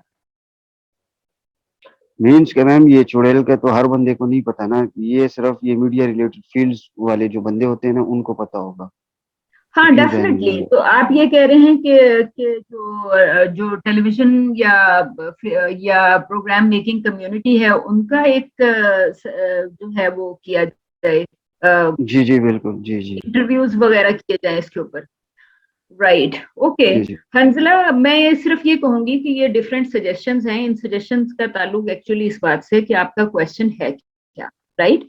सही। एक तो जी, एक तो सिंपली ये है कि सोसाइटी का जो पॉइंट था, जब मैंने आपसे कहा कि आप अपने प्रपोजल में रिप्रेजेंटेशन की बात जब कर रहे हैं कि how the web series represents LGBTQ issues in Pakistan, right. तो आपसे मैं सिर्फ ये कहूंगी कि जब आप पहले क्वेश्चन की बात कर रहे हो तो आप सोसाइटी विदाउट वाली जो बात थी ना, वो विद इन एंड विदाउट वाली बात को जरा समझने की कोशिश करें। और ठीक है मैम। सोसाइटी का लफ्ज इस क्वेश्चन के डिस्कशन में सोसाइटी के लफ्ज को कम से कम मेंशन करें, सही है। ताकि जब आपके दोनों क्वेश्चंस इकट्ठा होते हैं तब सोसाइटी आ जाती है। लेकिन जब आप के दोनों क्वेश्चंस जो हैं वो अलग हैं, तो उस सूरत में आपने हर चीज विद इन डिस्कस करनी है, विद इन द वेब। सही है। सही है मैम। तो वो जो एक LGBTQ कैरेक्टर्स का इंटरेक्शन है वो with in the web series है।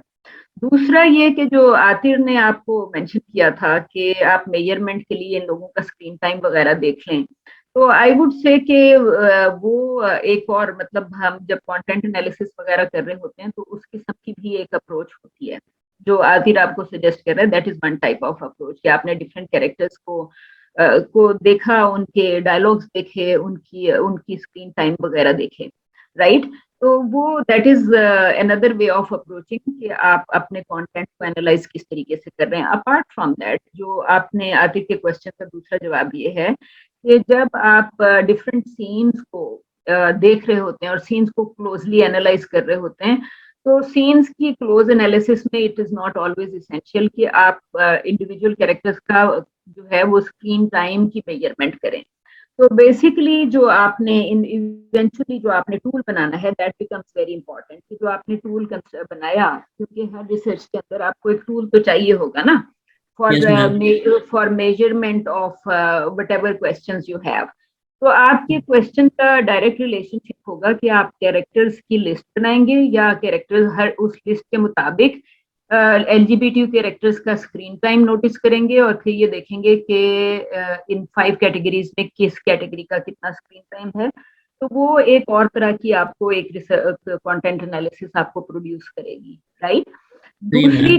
दूसरा जो है वो भी आपका कंटेंट एनालिसिस ही है, लेकिन उसमें आप डायरेक्टली मुख्तलिफ सीन्स की सिलेक्शन करते हुए उन सीन्स के अंदर जो चीज रिप्रेजेंट हुआ है या दिखाया गया है या प्रेजेंट किया गया है, और फिर आपसे मैं कहती जब बार बार मैं ये कहती हूँ कि सीन के अंदर जो कुछ है और सोसाइटी में जो कुछ है वो रियल लाइफ का जो आपका एक्सपीरियंस है या रियल लाइफ नॉलेज आपको जहां से भी मिल रही हो, चाहे उसके ऊपर किसी NGO ने ही क्यों ना काम किया हो, राइट। तो आप मुख्तलिफ जगहों से जब आप अपने अपने सीन्स को डिस्कस करते हुए सपोर्टिंग आर्ग्यूमेंट आपको डालना पड़ता है, लिटरेचर आपको डालना पड़ता है। तो आई वुड से कि फॉर इंस्टेंस अगर सीन दिखा रहा है कि LGBTQ के साथ मारपीट हुई या उसके साथ बुरा सलूक किया गया, राइट। मुझे आपके का ये जो ट्रेलर था उसको देख के मुझे ये लगा कि ये ट्रेलर तो बड़ा स्ट्रॉन्ग है इन द सेंस कि उसने ट्रेलर में खास तौर पे बुरके वाली औरत अबाया और बुरके के साथ नकाब के साथ वेल को उसने बहुत स्ट्रॉन्ग यूज किया है इस सीरीज के अंदर। आप Yes, देख ma'am. सकते वेल कितना इम्पोर्टेंट है। जैसे ही Yes, आप ma'am. उसको वेल को दिखाएंगे तो इसका मतलब है कि मुस्लिम सोसाइटी का जो एलिमेंट है वो इस वेब सीरीज में बहुत ज्यादा पावरफुल था। जो डिफरेंट इमेजेस आपको नजर आ रही थी, समटाइम्स इट्स गुड कि अगर आपसे मैंने कहा कि मुझे एक छोटा सा ट्रेलर ही दिखा दें, ट्रेलर एक्चुअली कवर्ड एवरीथिंग। तो अपार्ट फ्रॉम दैट आप छोटी चंद तस्वीरें भी सिलेक्ट कर सकते थे to add to your PowerPoint presentation, जिसमें आपको LGBTQ पांचों की अगर आप 5 तस्वीरें ही उठा लेते ना वहां से, तो हमें थोड़ा सा अंदाजा हो जाता कि आपकी जो सीरीज है उसके अंदर ये 5 एलिमेंट्स जो हैं वो किस तरह रिप्रेजेंट हो रहे हैं, या फिर ये कि आप इनके एनालिसिस वगैरह किस तरीके से करेंगे। तो बेसिकली आप जो है वो उसको जो मुख्तलिफ सीन्स की डिस्कशंस की तरफ हम जाएंगे। तो मैंने जो आपको फाइनल एग्जाम दिया हुआ है, एक्चुअली मैं आपको उस मेजरमेंट मेथड की तरफ नहीं लेके जाऊंगी जो आतिर ने प्रपोज किया कि आप 5 टाइप्स ऑफ कैरेक्टर्स और उनकी रिप्रेजेंटेशन और उनके टाइम की मेजरमेंट करें। आई वुड रादर गो के आप जो उसका उनकी जो रिप्रेजेंटेशन जो वो नजर आ रहे हैं उसको आप रियलिटी के साथ कंपेयर करते हुए डिस्कशन क्रिएट करें, जिसमें हो सकता है कि आपको थोड़ा बहुत और डेटा चाहिए हो फ्रॉम जब आपके सीन सामने आएंगे ना, तो वो डेटा फर्दर आपको चाहिए होगा योर फाइनल एग्जाम। आपके प्रपोजल के लिए शायद आई डोंट थिंक कि आपको मजीद लिटरेचर चाहिए होगा। तो जो अगला वाला पार्ट है उसके लिए जो भी आपको मजीद जरूरत पड़ा तो I will help you in developing that, right. दूसरी बात ये है कि आपने जो RL लिखा हुआ ये क्वेश्चन आपने इससे स्टार्ट किया है, राइट, जो क्वेश्चन 2 है आपका। Yes, तो ma'am. आई वुड से कि आप इसको नॉर्मली आपको कोशिश ये करनी चाहिए कि आप इसके बजाय सी के आप क्वेश्चन को फॉर एग्जांपल व्हाट से, हाउ से, व्हाई से, यानी इस किस्म के वर्ड से स्टार्ट करते हैं या स्टार्ट कर सकते हैं सेम क्वेश्चन। सो आपने अगर कहा कि is gender prejudice in our society the same as shown in the web series, तो आप इसको ये लिख सकते थे कि what is the difference between gender prejudice shown in the series and society. तो आप उसको ये तो कह सकते हैं ना कि आपने अब बेसिकली ये वाला वो क्वेश्चन है जहाँ पे शजी अभी आपसे कमेंट ये कर रहा था कि अगर आपके रिस्पोंडेंट को पता नहीं है वेब सीरीज के बारे में, तो फिर आपका रिस्पोंडेंट जो है वो इस किस्म के सवाल का जवाब कैसे देगी, राइट? क्योंकि आपने क्वेश्चन के अंदर सेकंड क्वेश्चन में आपने वेब सीरीज मेंशन कर दी। आपको सेकंड क्वेश्चन में से वेब सीरीज एक्चुअली निकाल लेनी चाहिए, राइट? क्योंकि आपको जवाब ये चाहिए कि how society for example reacts to LGBTQ issue, right? अगर आपने जो शजी को जवाब दिया था वो आपने जवाब ये दिया था कि मैं एक जनरल पूछूंगा कि सोसाइटी जो है वो एलजीबीटीक्यू के बारे में क्या राय रखती है, और ये कि एलजीबीटीक्यू इशूज को टेलीविजन पे दिखाना चाहिए या वेब सीरीज पे दिखाना चाहिए, स्क्रीन पे नजर आना चाहिए या नहीं, ठीक है? तो बेसिकली मेरा ये ख्याल है कि आपका ये जो सेकंड क्वेश्चन है इसको आपको दोबारा फ्रेम करना पड़ेगा, क्योंकि जैसे ही आप इसके अंदर सेकंड क्वेश्चन में आपको वेब सीरीज एक्चुअली मेंशन ही नहीं करनी, आपको public response to LGBTQ issues study करना है, ठीक है? तो आप अगर ये कह रहे हैं कि how public reacts to LGBTQ issues or how public reacts to the question of representing LGBTQ issues on television, right? तो टीवी आप सोसाइटी से ये सवाल तो पूछ सकते हैं ना कि LGBTQ issues को टीवी पे नजर आना चाहिए या नहीं नजर आना चाहिए, राइट? तो आपको ये जो सेकंड क्वेश्चन है एक्चुअली ये आपको सेकंड क्वेश्चन को आई वुड से कि आपको सेकंड क्वेश्चन दोबारा फ्रेज कर लेना चाहिए, और क्योंकि वो आप जैसे इसको रिफ्रेज करेंगे तो वो आपका जो फाइनल एग्जाम है उसमें आप इस क्वेश्चन को देख भी सकते हैं। सेकेंडली आई वुड से कि हम आपके फाइनल एग्जाम के लिए आपका सेकंड क्वेश्चन नहीं रखेंगे, हम आपके सिर्फ फाइनल एग्जाम को आपको फर्स्ट क्वेश्चन के ऊपर बेस करेंगे, राइट? उसके बाद जो है फिर आप जरा मेथड वाले अपने स्लाइड्स पे जाएं जहाँ पे आपने मेथड्स मेंशन किए हुए थे। जी, अगले स्लाइड पे जो आपने मेथड मेंशन किया हुआ था।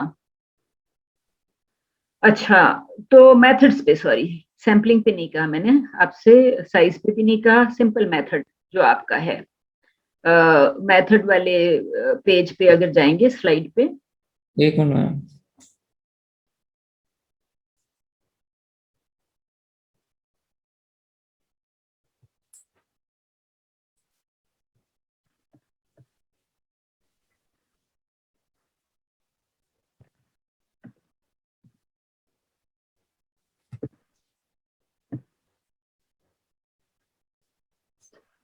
जी आपने मैंने शेयर किया मैं। जी जी, सो मैं आपसे सिंपली ये कहूंगी कि ये जो आपका मेथड्स का स्लाइड है इस पे आपने लिखा है कि आप देखें आपने फर्स्ट लाइन में दोबारा पब्लिक लिखा हुआ है। आप पब्लिक नहीं, आप जब कंटेंट एनालाइज कर रहे हैं तो आप पब्लिक नहीं लिखेंगे यहाँ पे, ठीक है मैम। तो यहाँ पे मैं यही देख रही थी कि जब आपने क्योंकि आपका पहला जो है पहला क्वेश्चन और फिर पहला ऑब्जेक्टिव और फिर पहला मेथड, उसका पब्लिक से कोई ताल्लुक नहीं है, उसका ताल्लुक है सिर्फ वेब सीरीज से, राइट? उसका ताल्लुक सिर्फ वेब सीरीज से है, तो आप सिर्फ ये है इम्पैक्ट, तो आप पब्लिक पे ही स्टडी करते हैं, तो ना तो आप इम्पैक्ट लिखेंगे ना आप पब्लिक लिखेंगे। आपका पहला ये आपका शायद सेकंड मेथड होगा, राइट? सेकंड मेथड के लिए आप ये कह रहे हैं कि मैं सर्वे कंडक्ट करूंगा, जो कि आपने दूसरी लाइन में लिखा हुआ भी है। तो in as a matter of fact यहाँ पे जो आपने दो मेथड लिखा हुआ है ये सारा का सारा कुछ जो है ये मेथड 2 के बारे में है, सही है मैम, ठीक है? तो इसमें आपने मेथड 1 जो है, चूंकि आप अगर सैंपल 1 देखते हैं तो सैंपल 1 आप जरा जाएंगे नेक्स्ट पे, सैंपल 1 देखें। आप सैंपल 1 में लिख रहे हैं चुड़ैल कि आपके जो 10 एपिसोड्स हैं चुड़ैल के वो आपका सैंपल 1 है। अब वापस मेथड पे जाएं, वापस जाइए। यहाँ पे आपने सिर्फ ये लिखना है कि जी मेरा मेथड 1 जो है वो content analysis of the web series है, ठीक सही है। है मैम। आपने यहाँ पे ना तो इम्पैक्ट लिखना है ना पब्लिक लिखना है, आपने कंटेंट एनालिसिस वेब सीरीज की करनी है, तो आप सीधा सीधा ये लिखेंगे कि मेरा फर्स्ट मेथड जो है वो चूंकि मैं कंटेंट एनालाइज करूंगा वेब सीरीज का, तो आप simply content analysis of web series लिख दें। यहाँ सही पे है मैम। दोनों चीजें जो हैं वो पब्लिक रिस्पॉन्स से रिलेटेड हैं, राइट। तो ये दूसरी चीज थी। अब जरा आप अपनी सैम्पलिंग टेक्निक के ऊपर जाइएगा। राइट, तो सैम्पलिंग टेक्निक आपकी बिल्कुल ठीक है। जब आपका मेथड ठीक हो जाएगा तो फिर आप सिंपली ये कहेंगे, क्योंकि मेथड आपका, ये टेक्निक आपने सही लिखी हुई है, बस पीछे आपने मेथड जो है, मेथड में आपने ये छोटी सी करेक्शन जाके करनी है, ताकि ये नंबर 1 पे आपकी जितनी चीजें हैं, चाहे वो मेथड में है, चाहे सैंपल में है, या सैम्पलिंग टेक्निक में है, या सैंपल साइज में है, everything relates to web series, ठीक है। जो मेथड 1 हो गया, method 1, sample 1, sampling technique 1, sample size 1, every each and everything is about your web series। जब आप हर जगह पे सैंपल 1, मेथड 1 या सैम्पलिंग टेक्निक 1 लिख रहे हैं, जब आप sampling technique 2, method 2, sample 2, sample size 2 लिख रहे होते हैं, तो वो सब कुछ पब्लिक रिस्पॉन्स के बारे में। सही है मैम। तो these things become very important। और आखिरी जो था, जो आसिम का कमेंट था, जो उसने इंस्टीट्यूशंस के बारे में कहा, वो एक बिल्कुल अलग स्टडी होगी। वो ये आप देख रहे हैं कि ये इस वेब सीरीज का जो था प्रोड्यूसर, उसका क्या नाम आपने बताया था? आसिम अब्बासी। आसिम अब्बासी। तो बेसिकली अगर आसिम अब्बासी इस तरह की वेब सीरीज बना देता है, तो आप अगर ये स्टडी करना चाह रहे हैं कि टेलीविजन कम्युनिटी या फिल्म मेकर्स या ड्रामा या टेलीविजन प्रोग्राम मेकर्स जो हैं, उनके अपने ही एक कोलीग ही हुआ ना, आसिम अब्बासी उन्हीं की तरह का एक फिल्म मेकर या कोलीग हुआ।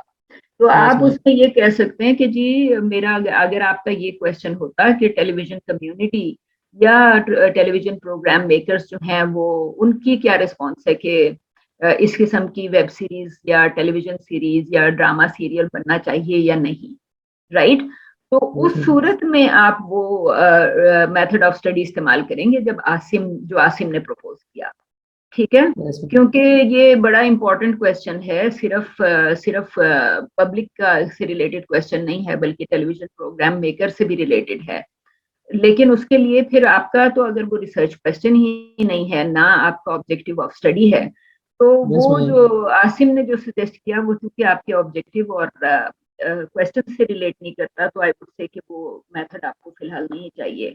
जो आसिम ने सजेस्ट किया, वो उसको स्टडी करने के लिए आपका ऑब्जेक्टिव चेंज होगा और आपका रिसर्च क्वेश्चन वगैरह भी चेंज हो जाएगा, ठीक है। तो और वो फिर आपके ये भी होगा कि टेलीविजन कम्युनिटी के अंदर, प्रोग्राम मेकिंग कम्युनिटी के अंदर ये डिबेट है कि ये काम होना चाहिए था या नहीं था, या मुनासिब था या गैर मुनासिब था। फिर उस तरह के क्वेश्चन को स्टडी करने के लिए आप जाएंगे टू टेलीविजन प्रोग्राम मेकर्स। अब आसिम, आपको मेरा जवाब समझ में आया कि मैं आपसे क्या कह रही हूँ? जी मैम बिल्कुल। ठीक है। तो बेसिकली जो भी मेथड है, उसका आपके ऑब्जेक्टिव और क्वेश्चन से बड़ा स्ट्रॉन्ग ताल्लुक है। अगर आपका ऑब्जेक्टिव नहीं है वो, तो फिर आपको वो मेथड नहीं चाहिए, ठीक है। Okay, alright, thank you Hanzala. Thank you ma'am. Ma'am मैं प्रेजेंट करूं? जी Musafir please, thank you.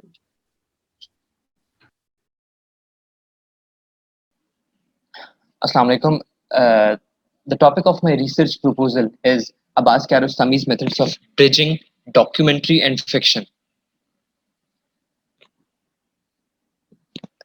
The premier French film director Jean-Luc Godard once said that film begins with D.W. Griffith and ends with Abbas Kiarostami. And Abbas Kiarostami is also known as one of the most celebrated international directors. His films have won numerous awards at the most prestigious film festivals all around the world, and his work is often discussed in the articles by British Film Institute and the New York Times. The techniques which Abbas Kiarostami used to bring together fiction and non-fiction gave his films a very unique and strong sense of authenticity and realism, which will be the primary focus of my research. The main objective of this research is to study the Abbas Kiarostami's methods of mixing documentary and fiction, and to achieve that objective, literature review was undertaken.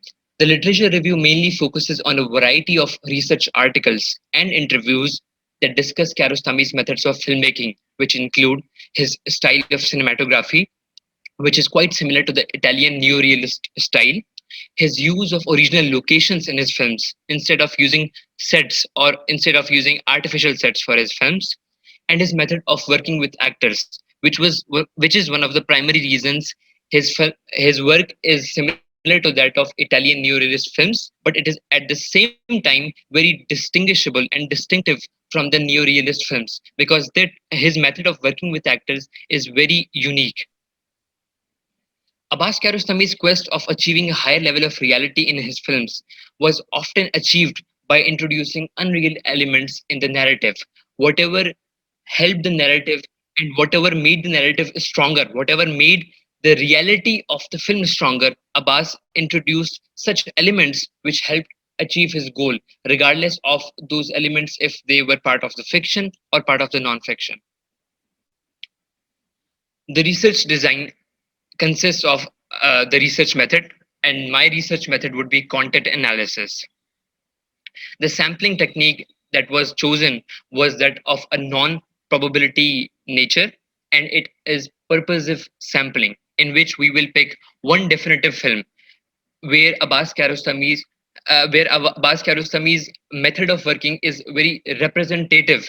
You can call this sample as a representative sample, because in this film, all of Kiarostami's unique styles, his unique characteristics, and the elements that he made use of in his films are very visible in his film. Whether it was his cinematographical style, whether it was his method of working with actors, whether it was his way of introducing unreal elements into the narrative, all of these elements are present in his film Close Up 1990, which is my one and only sample, and the sample size as well. The theoretical validation will be that is chosen is that of content validity. The validation will be from the content, because the film will be analyzed itself. And similarly, the final part of the research design would be discussion and analysis, in which the film will analyze certain scenes from the film will be taken, and they will be taken apart further, and they will be analyzed in the context of Abbas Kiarostami's methods of filmmaking, and the literature present, the literature available on those films will also be used in order to further explain and discuss and analyze his methods of achieving such a higher level of reality. The synopsis or the chapters of my research would be the introduction, the literature review, the objective, the research gap, the research design, the limitations, discussion and analysis, and finally the conclusion of the whole study. The research timeline would go as the introduction, which is already done, which was done during the 1st and 5th of April. Afterwards, the literature review, which is also completed by now. The next step that I have to cover is that of research design, and I will cover it during the dates mentioned here, April 16 to April 21. And the next step would be to write a chapter on discussion and analysis, which will be undertaken during April 21 and April 30. And the final conclusion will be written during the last dates within the deadline of the final exam, which will be April 28 to May 9. The sole limitation of my research is the inaccessibility and the use of research material available in Persian language. Abbas Kiarostami's work was discussed all around the world. There are even French research papers on it. There are English research papers on it. There are Iranian research papers on it. But the limitation of my study would be that I would not be able to make use of the research articles and research essays that are available in the Persian language. So we'll be dealing mainly with the research articles present in the English language. The research gap of my study that I identified is the unavailability of literature on Kiarostami's filmmaking techniques studied under the lens of the docufiction genre. The docufiction genre is a very specific and obscure genre in which a film mixes, or rather blends, the style of documentary filmmaking and the style of narrative fiction filmmaking. So even though Abbas Kiarostami's work is widely discussed and studied, but his work under this very lens of the docufiction genre is not very much discussed. And this is a research gap that I have identified for my research. The main significance of this research will be that it will address the above mentioned research gap, and it will serve as a useful contribution to the present literature on this very subject, and will be helpful for the future academicians to make use of the research articles for their own research and to further expand on the docufiction genre. So thank you for listening. Very nice. G, questions? Ma'am I want to ask के research जो question है वो क्या है, मुझे वो clearly अभी तक समझ नहीं आई बात. Ma'am this is the main slide. जो मेरा रिसर्च क्वेश्चंस वाली स्लाइड बनाई है आपने? नहीं मैम, क्वेश्चन की मैंने स्पेसिफिक स्लाइड नहीं बनाई है. जो रिसर्च गैप है और सिग्निफिकेंस है, मैं यहीं से अपना रिसर्च क्वेश्चन एक्सट्रैक्ट करूंगा. और जो मेरा मेन रिसर्च क्वेश्चन है वो यही है कि किस तरह उन फिल्म मेकिंग टेक्निक्स के थ्रू डॉक्यू फिक्शन वाली फिल्म्स बनाई गई, किस तरह मतलब कि जो उनकी यूनिकनेस थी उनकी फिल्म्स की, उसमें क्या क्या एलिमेंट्स यूज हुए, उसका मैं मेन एनालिसिस करूंगा. क्योंकि एनालिसिस बेस्ड है, इसमें एज सच रिसर्च नहीं है जहां मैं लोगों का सर्वे करूंगा. तो this is mainly reliant on the content analysis of his films and the literature available on his films.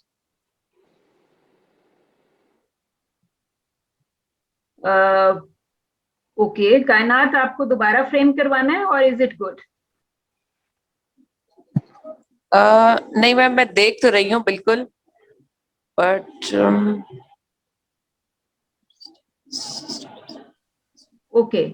तो Musawwir, can you try forming the research question? आप चाहें तो अपनी पावर पॉइंट के अलावा अपनी वर्ड फाइल भी खोल सकते हैं अगर उसके अंदर रिसर्च क्वेश्चन मौजूद है. मैम वर्ड फाइल मैंने अभी अपने अपडेट करनी है, मैंने पहले पावर पॉइंट बना ली थी, तो ये है कि एज अपडेट कर दूंगा तो आई हाँ, लेकिन आपकी वर्ड फाइल में जो रिसर्च क्वेश्चन थे तो पुरानी वाली वर्ड फाइल में, उसको आप अपने पास खोल के बता दें. तो अगर आप ये कह रहे हैं कि how he uses docufiction techniques in his films, yeah, objective is to examine the use of docufiction techniques in his films. किस तरीके की बात कर रहे हैं आप शायद? वो जो एलिमेंट्स हैं उसकी फिल्म मेकिंग, जिस तरह मैंने बताया कि उसका. हाँ, तो आप इस पे ऑब्जेक्टिव पे रुके ना, ऑब्जेक्टिव पे रुकिए और ऑब्जेक्टिव को क्वेश्चन में चेंज करें. ओके, ठीक है, इसको क्वेश्चन में चेंज करिए. आप इस वक्त बेशक ना करें, इसको सिर्फ सिंपली खुला रखें, फुल स्क्रीन रखिए और इस ऑब्जेक्टिव से try forming the question from this objective. जब आप ऑब्जेक्टिव लिख रहे हैं, अगर आपका ऑब्जेक्टिव है to study methods of docufiction technique in Kiarostami's films, ठीक है, और to study Kiarostami's methods of mixing documentary and fiction, तो क्वेश्चन ठीक यही होगा ना कि how he mixes documentary and fiction techniques in his films. Kainat आपको समझ में आया? बिकॉज उसका वो एग्जामिन कर रहा है डॉक्यूमेंट्री एंड फिक्शन टेक्निक्स को अपनी फिल्म्स के अंदर. तो मुसव्विर एक्चुअली उसी को क्वेश्चन की शक्ल में, आप यहीं से क्वेश्चन फॉर्म कर लीजिएगा अपने ऑब्जेक्टिव से, ठीक है, कि how he uses mix methods for whatever, जो भी आप कह रहे हैं, डॉक्यूमेंट्री फिक्शन टेक्निक्स को अपने फिल्म्स में किस तरीके से इस्तेमाल कर रहा है. So this same objective will change into your research question. तो आपको यहाँ पे एक्चुअली इसको कर लेना चाहिए था. तो और फिर एक चीज जो मेरा क्वेश्चन है वो ये है कि what is he exactly achieving from these films, from this kind of methodology. Ma'am ये थर्ड पॉइंट आप पढ़े इंट्रोडक्शन में, his techniques of bringing together fiction and non-fiction gave his films a unique and strong sense of authenticity and realism. वो जो realism achieve करता है अपनी films में, वो एक ऐसी अचीवमेंट है जो अक्सर फिल्म मेकर्स अचीव नहीं कर पाते हैं। तो ये इसकी स्पेसिफिक रेसिपी है जिसके थ्रू, क्योंकि मतलब कि जितने रियलिस्ट फिल्म मेकर्स हैं उनकी कोशिश यही होती है कि उनकी films as much as possible realistic हों। तो वो जिस तरीके से रियलिज्म अचीव करता है वो बहुत यूनिक है और ही सक्सीड्स एज वेल। ऑलराइट, तो बेसिकली जो आप रिसर्च क्वेश्चन फॉर्म कर रहे थे उसमें ये ऑथेंटिसिटी एंड रियलिज्म के पॉइंट्स भी जा सकते हैं कि अपार्ट फ्रॉम इट कि जो आपने अपने ऑब्जेक्टिव बताया ये सेम चीज will become part of it. Kaina, do you understand कि मैंने क्या कहा है कि how he uses docu and fiction techniques और जो मिक्स मेथड है to achieve authenticity and realism in his films? Right, तो एट द एंड जो है वो he has to prove कि अब्बास कियारोस्तामी का काम मोर रियलिस्टिक है, इस तरह से होगा। वो ये प्रूव करेगा कि वो अब्बास कियारोस्तामी जो है वो डॉक्यूमेंट्री एंड फिक्शन के टेक्निक्स को मिक्स करके ऑथेंटिसिटी एंड रियलिज्म प्रोड्यूस करता है।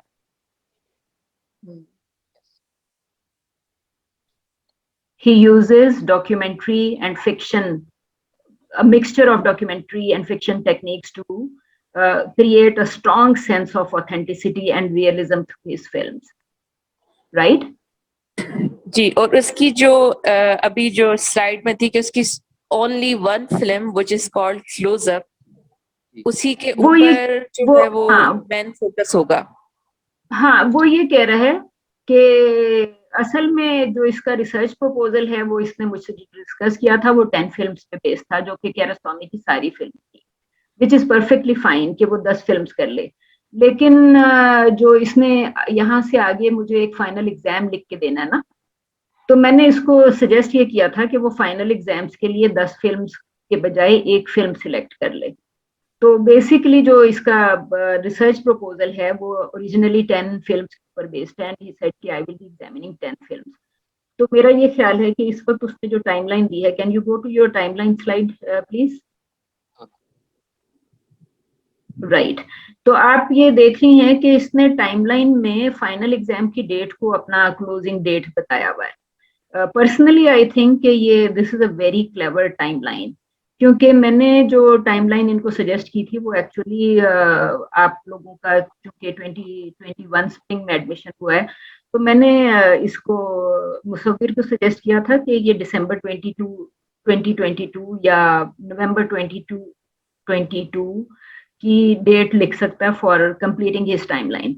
लेकिन उसने उससे हट के ये जो टाइमलाइन प्रोड्यूस की, I think it's a very clever kind of timeline कि इसने फाइनल एग्जाम को अपना रिसर्च कंप्लीशन टाइमलाइन यहाँ पे बना दिया। और फाइनल एग्जाम के लिए आई विल नॉट इंसिस्ट कि वो 10 फिल्म्स को इस्तेमाल करे। मैंने इसको आप एक किस्म की फिर पायलट स्टडी भी कह सकती हैं कि पायलट में वो सिर्फ एक फिल्म इस्तेमाल करके अपना वो काम कंप्लीट कर लेगा, राइट? उसी हिसाब से फिर वो इसका नेचुरली जो फाइनल एग्जाम का जो इसका टॉपिक होगा वो चूंकि क्लोजअप के ऊपर फोकस कर लेगा, तो आई थिंक इसके टॉपिक में कुछ चेंज आ जाएगी, because he will be focusing on one film and not 10 films of Abbas कियारोस्तामी। तो ये आई थिंक कि मैंने जब देखा तो I found it very interesting कि इसने एक तो इंतहाई क्लेवरली ही चेंज टाइमलाइन और उसी तरह उसने अपनी लिमिटेशंस को भी उसी जगह पे जाएंगे जरा लिमिटेशंस के स्लाइड पे जी। तो आप ये देख रही हैं ना कि लिमिटेशंस जो हैं इसको भी इसने आई थॉट कि ये बहुत स्मार्ट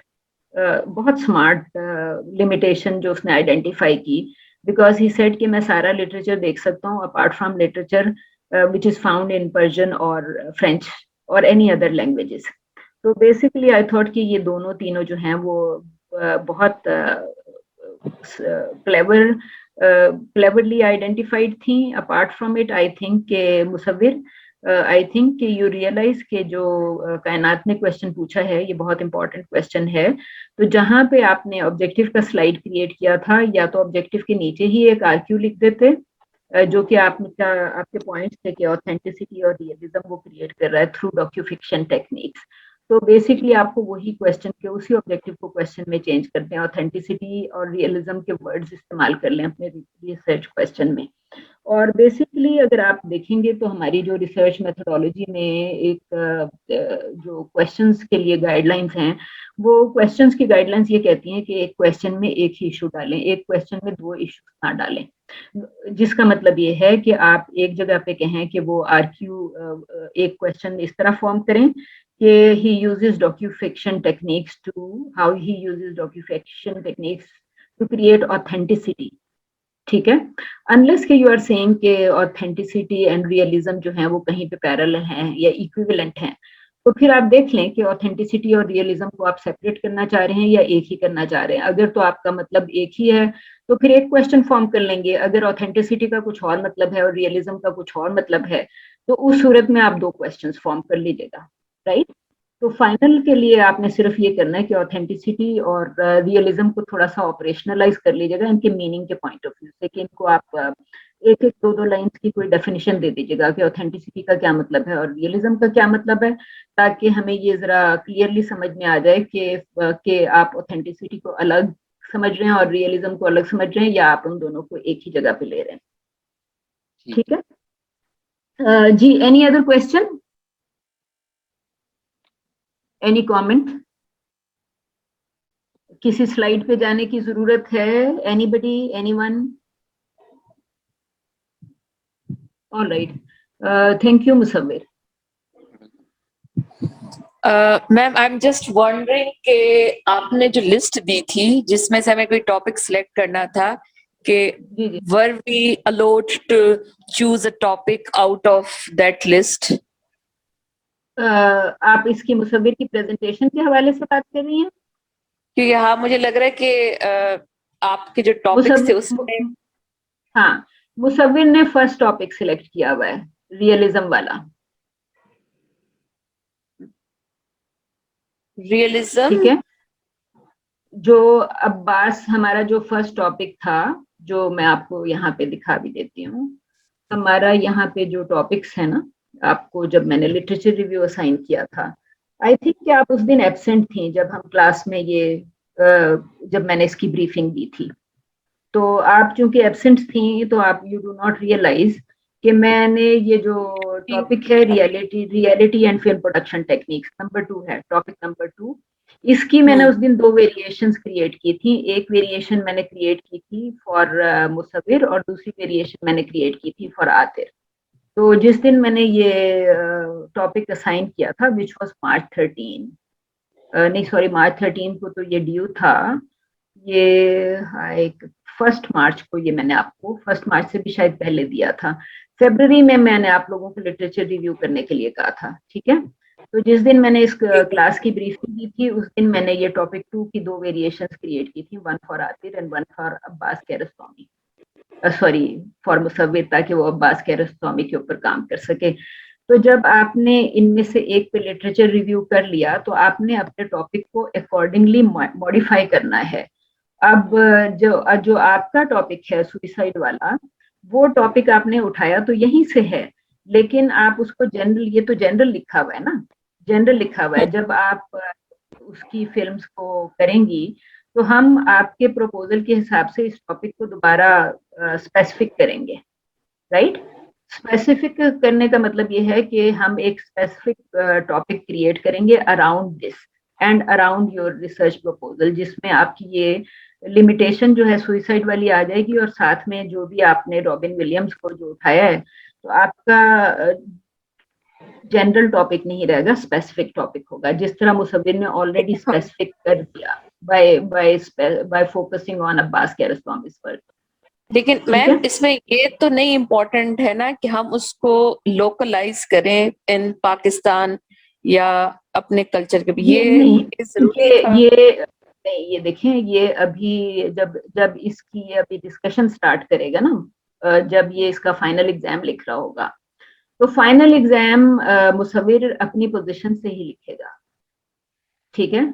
फाइनल एग्जाम में उसका जो है वो रियलिटी एंड रिप्रेजेंटेशन जो है, जब उसकी डिस्कशन कर रहा होगा, उस वक्त जो है वो उसको एक उसका मेजर इम्पैक्ट भी देख रहा होगा, और वो उसको वहीं से देख रहा होगा कि इसकी अपनी लोकेशन पाकिस्तान है। तो आपको, जब मैं ये कहती हूँ कि you right from your position, तो अभी तो इसने वो राइटिंग शुरू करनी है ना, तो वो इसको जो उसके काम की रियलिटी है, ऑथेंटिसिटी है, या इस रीजन में इस किस्म के काम की, या वर्ल्ड में या इंटरनेशनली जो भी उस काम की इम्पोर्टेंस है, उसको वो अपनी पोजीशन से ही डिस्कस करेगा. He is not a white American और ब्लैक अफ्रीकन एक्सेट्रा. तो जब वो उसको डिस्कस करना शुरू करेगा कंटेंट को, वो एज मुसव्विर ही डिस्कस करेगा. ठीक है, अपनी पोजीशन से डिस्कस करेगा. सो बेसिकली जब मैंने आपको ये कहा था कि देखें, आपको मैंने बताया कि बीनिश खान का जो थीसिस था वो उसने इंडियन सेलिब्रिटीज को किया, लेकिन साथ में उसने ये मेंशन किया कि पाकिस्तान में सेलिब्रिटी सुसाइड रेट इतना हाई नहीं है, क्योंकि उसने एक रफ़ी खावर को मेंशन किया और दूसरी वो जो पाकिस्तानी एक्ट्रेस जिसने इटली में 6th फ्लोर से जंप करके सुसाइड कमिट कर लिया था, तो उसने कहा कि पाकिस्तान में 72 इयर्स में सिर्फ 2 सुसाइड केसेस हैं. राइट. सो आई थिंक कि जब आप लिंक क्रिएट कर रहे होते हैं ना, अपनी पोजीशन से देख रहे होते हैं कि सारी दुनिया में, मतलब एक जापानीज सिंगर ने जब सुसाइड किया तो उसके बाद जापान में ग्रुप सुसाइड्स हुए. राइट. तो पाकिस्तान में तो थैंकफुली इस किस्म की कोई चीजें नहीं होती. तो फिर आप एक कनेक्शन क्रिएट करते हैं कि जो बाकी दुनिया में चीजें नजर आ रही हैं और जो आपकी अपनी इमीडिएट सराउंडिंग्स में जो चीजें हैं उसमें क्या फर्क है. वो फर्क बड़ा इंपॉर्टेंट होता है. राइट. मैंने आपसे पहले भी कहा था कि जहांगीर करामत ने BNU में अपनी स्पीच के दौरान कह दिया कि जी हमने अमरीकियों से कहा है कि हम आपको सिखा देते हैं, हमारा कोई सोल्जर, पाकिस्तानी सोल्जर सुसाइड नहीं करता, जबकि अमेरिका में बेशुमार सोल्जर सुसाइड कर लेते हैं. राइट. तो उन्होंने कहा कि हम सिखा देते हैं. तो these discussions and these points become very relevant कि आप चाहे दुनिया के किसी भी टॉपिक पे जिस मर्जी जगह के बारे में रिसर्च करें, आप लोकल एक लिंक क्रिएट करेंगे because you are examining it from your position. तो बिल्कुल जिस तरह मैंने आपको सजेस्ट किया था कि आप लिंक ट्राई टू थिंक के इन सेलिब्रिटी सुसाइड्स का क्या इम्पैक्ट है. तो सेलिब्रिटी सुसाइड, रॉबिन विलियम्स ने अगर सुसाइड किया तो क्या पाकिस्तान में किसी ने सुसाइड किया? आई डोंट थिंक कि ऐसा हुआ. तो you try explaining and understanding. तो उसको आपने अपनी पोजीशन से उसको सिर्फ समझना है. राइट. ओके. वैसे भी लिटरेचर रिव्यू जो है वो तो आपको सारी दुनिया के सुसाइड्स में सेलिब्रिटी सुसाइड्स की तरफ ले जा सकता है. तो उसको आप मोस्टली अमेरिकन करने के बजाय मैंने आपको उस वक्त भी सजेस्ट किया था कि आतिर से कहें कि वो आपको बीनिश के थीसिस की PDF दे दे. राइट. तो आपने उसमें से आप कुछ चीजें उठा के शामिल कर सकती हैं. You should I would suggest कि try quoting Beenish Khan in your literature review, क्योंकि वो बिल्कुल लोकल है, बिल्कुल रीजनल है. पाकिस्तान पे नहीं है लेकिन इंडिया पे तो है. राइट.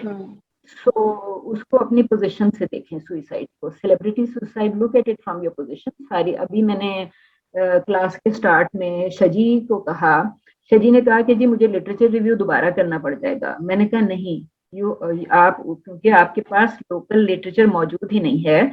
लिटरेचर रिव्यू का मतलब ये होता है कि आप देखें कि सारी दुनिया टेररिज्म के बारे में, स्पेशली एडवांस्ड कंट्रीज से कौन सा लिटरेचर क्रिएट हुआ, टेररिज्म या जो भी चीज है इन फिल्म्स. तो नेचुरली उसको वही लिटरेचर मिलेगा और वही लिटरेचर उसको यूज करना पड़ेगा. जैसे ही वो उसको लोकल फिल्म के साथ मल्टीप्लाई करेगा, he will create literature which will be very very local. तो उसके आप जब गैप फिल करते हैं तो आपसे अगला बंदा उसको यूज करता है, और अब अगला बंदा जो है वो नया गैप ढूंढेगा, लेकिन आपने जो काम कर दिया वो आपके काम को यूज करेगा व्हाइल फिलिंग अनदर गैप. ठीक है जी. All right. Who is next? Aatir. जी मैम. आप शेयर कर लेंगे? मैम मैं शेयर कर रहा हूँ.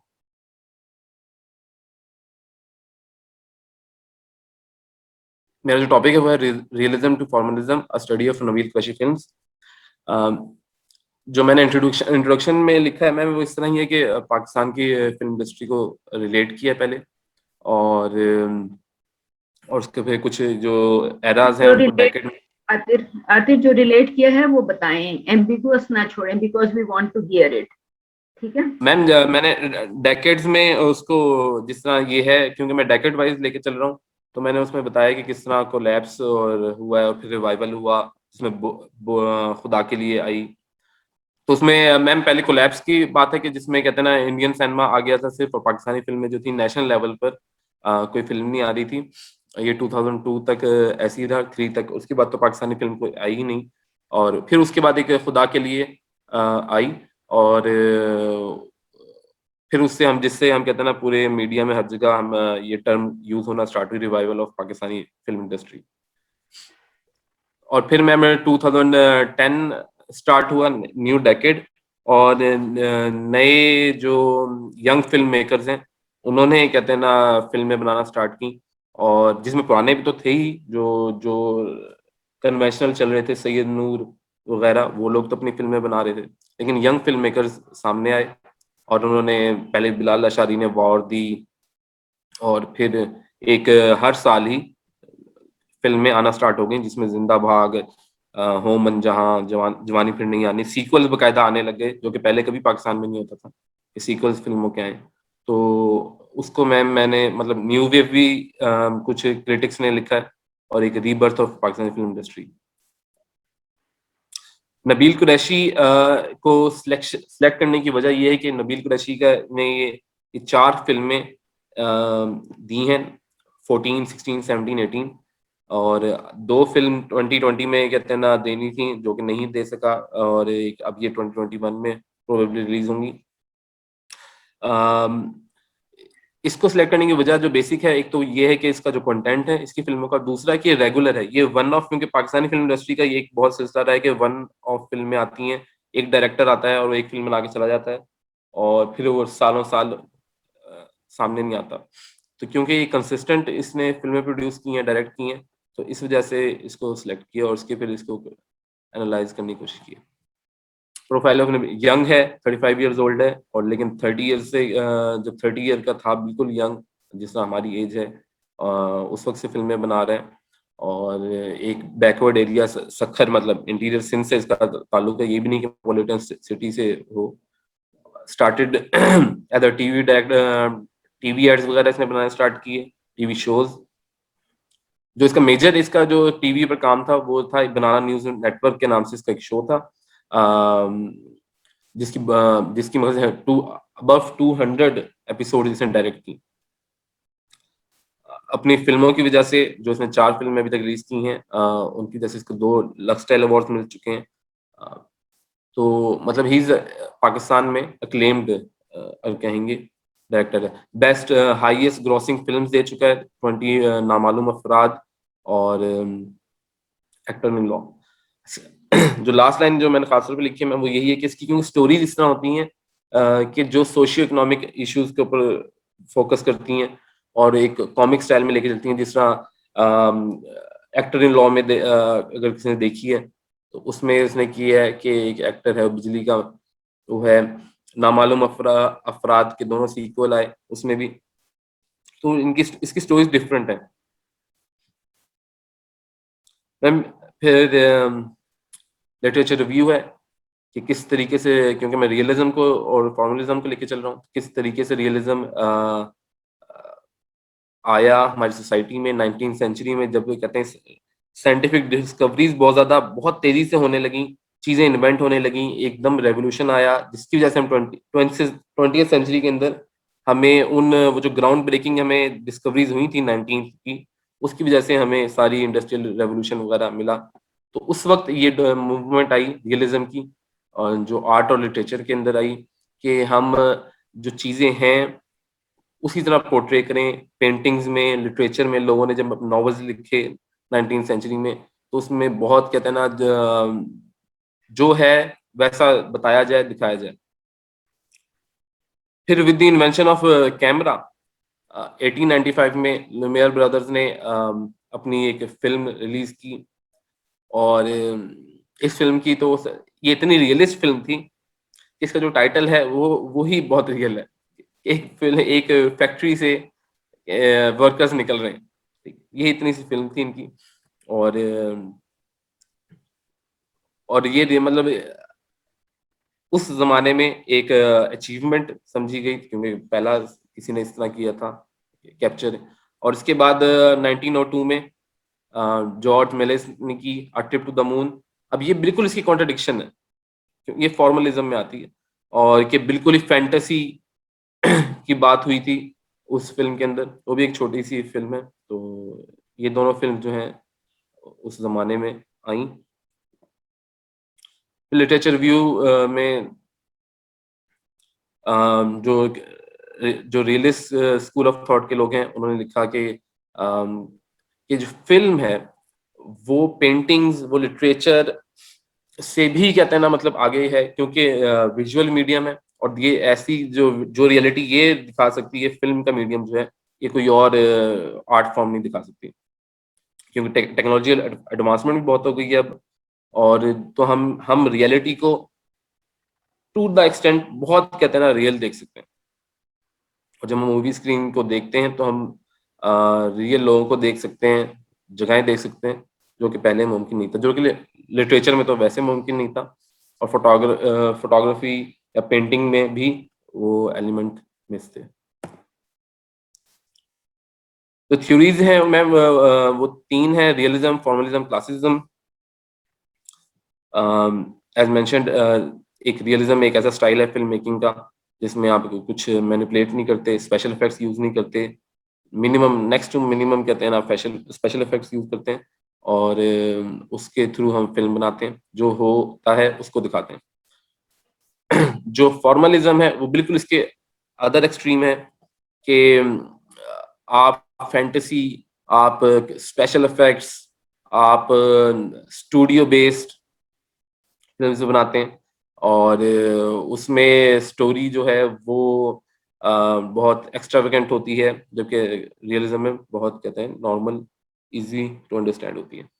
जो क्लासिज्म का स्कूल ऑफ थॉट है वही कहता है कि ये दोनों जो एक्सट्रीम्स हैं इनके बीच में आता है, कि एक तरफ रियलिज्म है, एक तरफ फॉर्मलिज्म है, और बीच में क्लासिज्म है, और ये क्लासिज्म मॉडल ही है जो हॉलीवुड में सबसे ज्यादा यूज होता है। जब हम सबसे ज्यादा मूवीज देखते हैं क्लासिज्म मॉडल के ऊपर आती है, ना वो ज्यादा रियलिस्ट होती हैं, ना वो एक्स्ट्रा फॉर्मल होती हैं, वो क्लासिज्म में आती हैं। ओके, तो जो मैं रिसर्च कर रहा हूँ और जिस तरह मैं करना चाहता हूँ उसमें बेसिकली मेरी कोशिश ये है कि मैं एक ऐसा टूल जो है वो पहले डिवाइस करूँ, जिसके थ्रू कहते हैं ना कि हम किसी भी मूवी को असेस कर सकें कि वो कितनी रियलिस्ट है और या कितनी फॉर्मलिस्ट है, या और इस टूल पे वो कितनी इन बिटवीन आती है। तो वो उसके लिए बहुत अभी स्टडी कर रहा हूँ मैं, और क्योंकि मुझे तीनों को समझना है, और एक टूल क्रिएशन कैसे होती है इसके लिए अभी स्टडी करूँ, तो ये बहुत अभी आइडिया ही है कि ऐसा कुछ किया जा सके।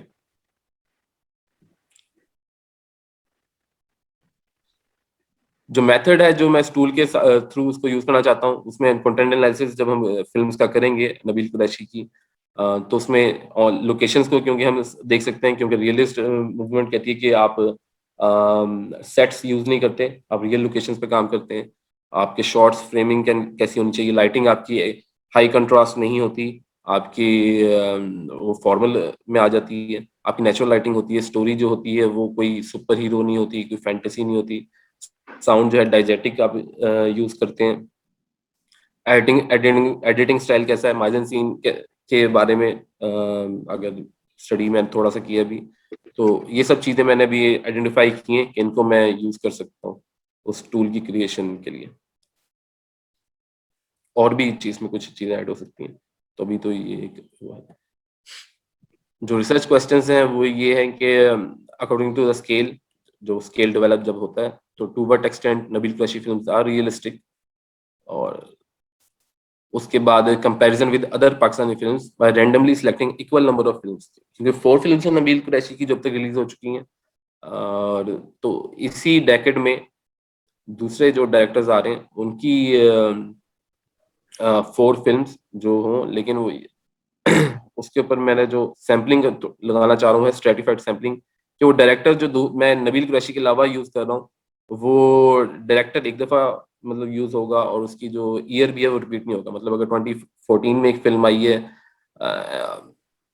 एहसन रहीम की, फर्ज करें, तो वो 2015 में अगर उसने कोई फिल्म रिलीज की है तो दोबारा रिपीट नहीं हो सकता। तो स्ट्रेटिफाइड सैम्पलिंग में मेथड यूज करूंगा उनको सिलेक्ट करने में। दैट इज इट, अभी तक मैम यहाँ तक है। Thank you.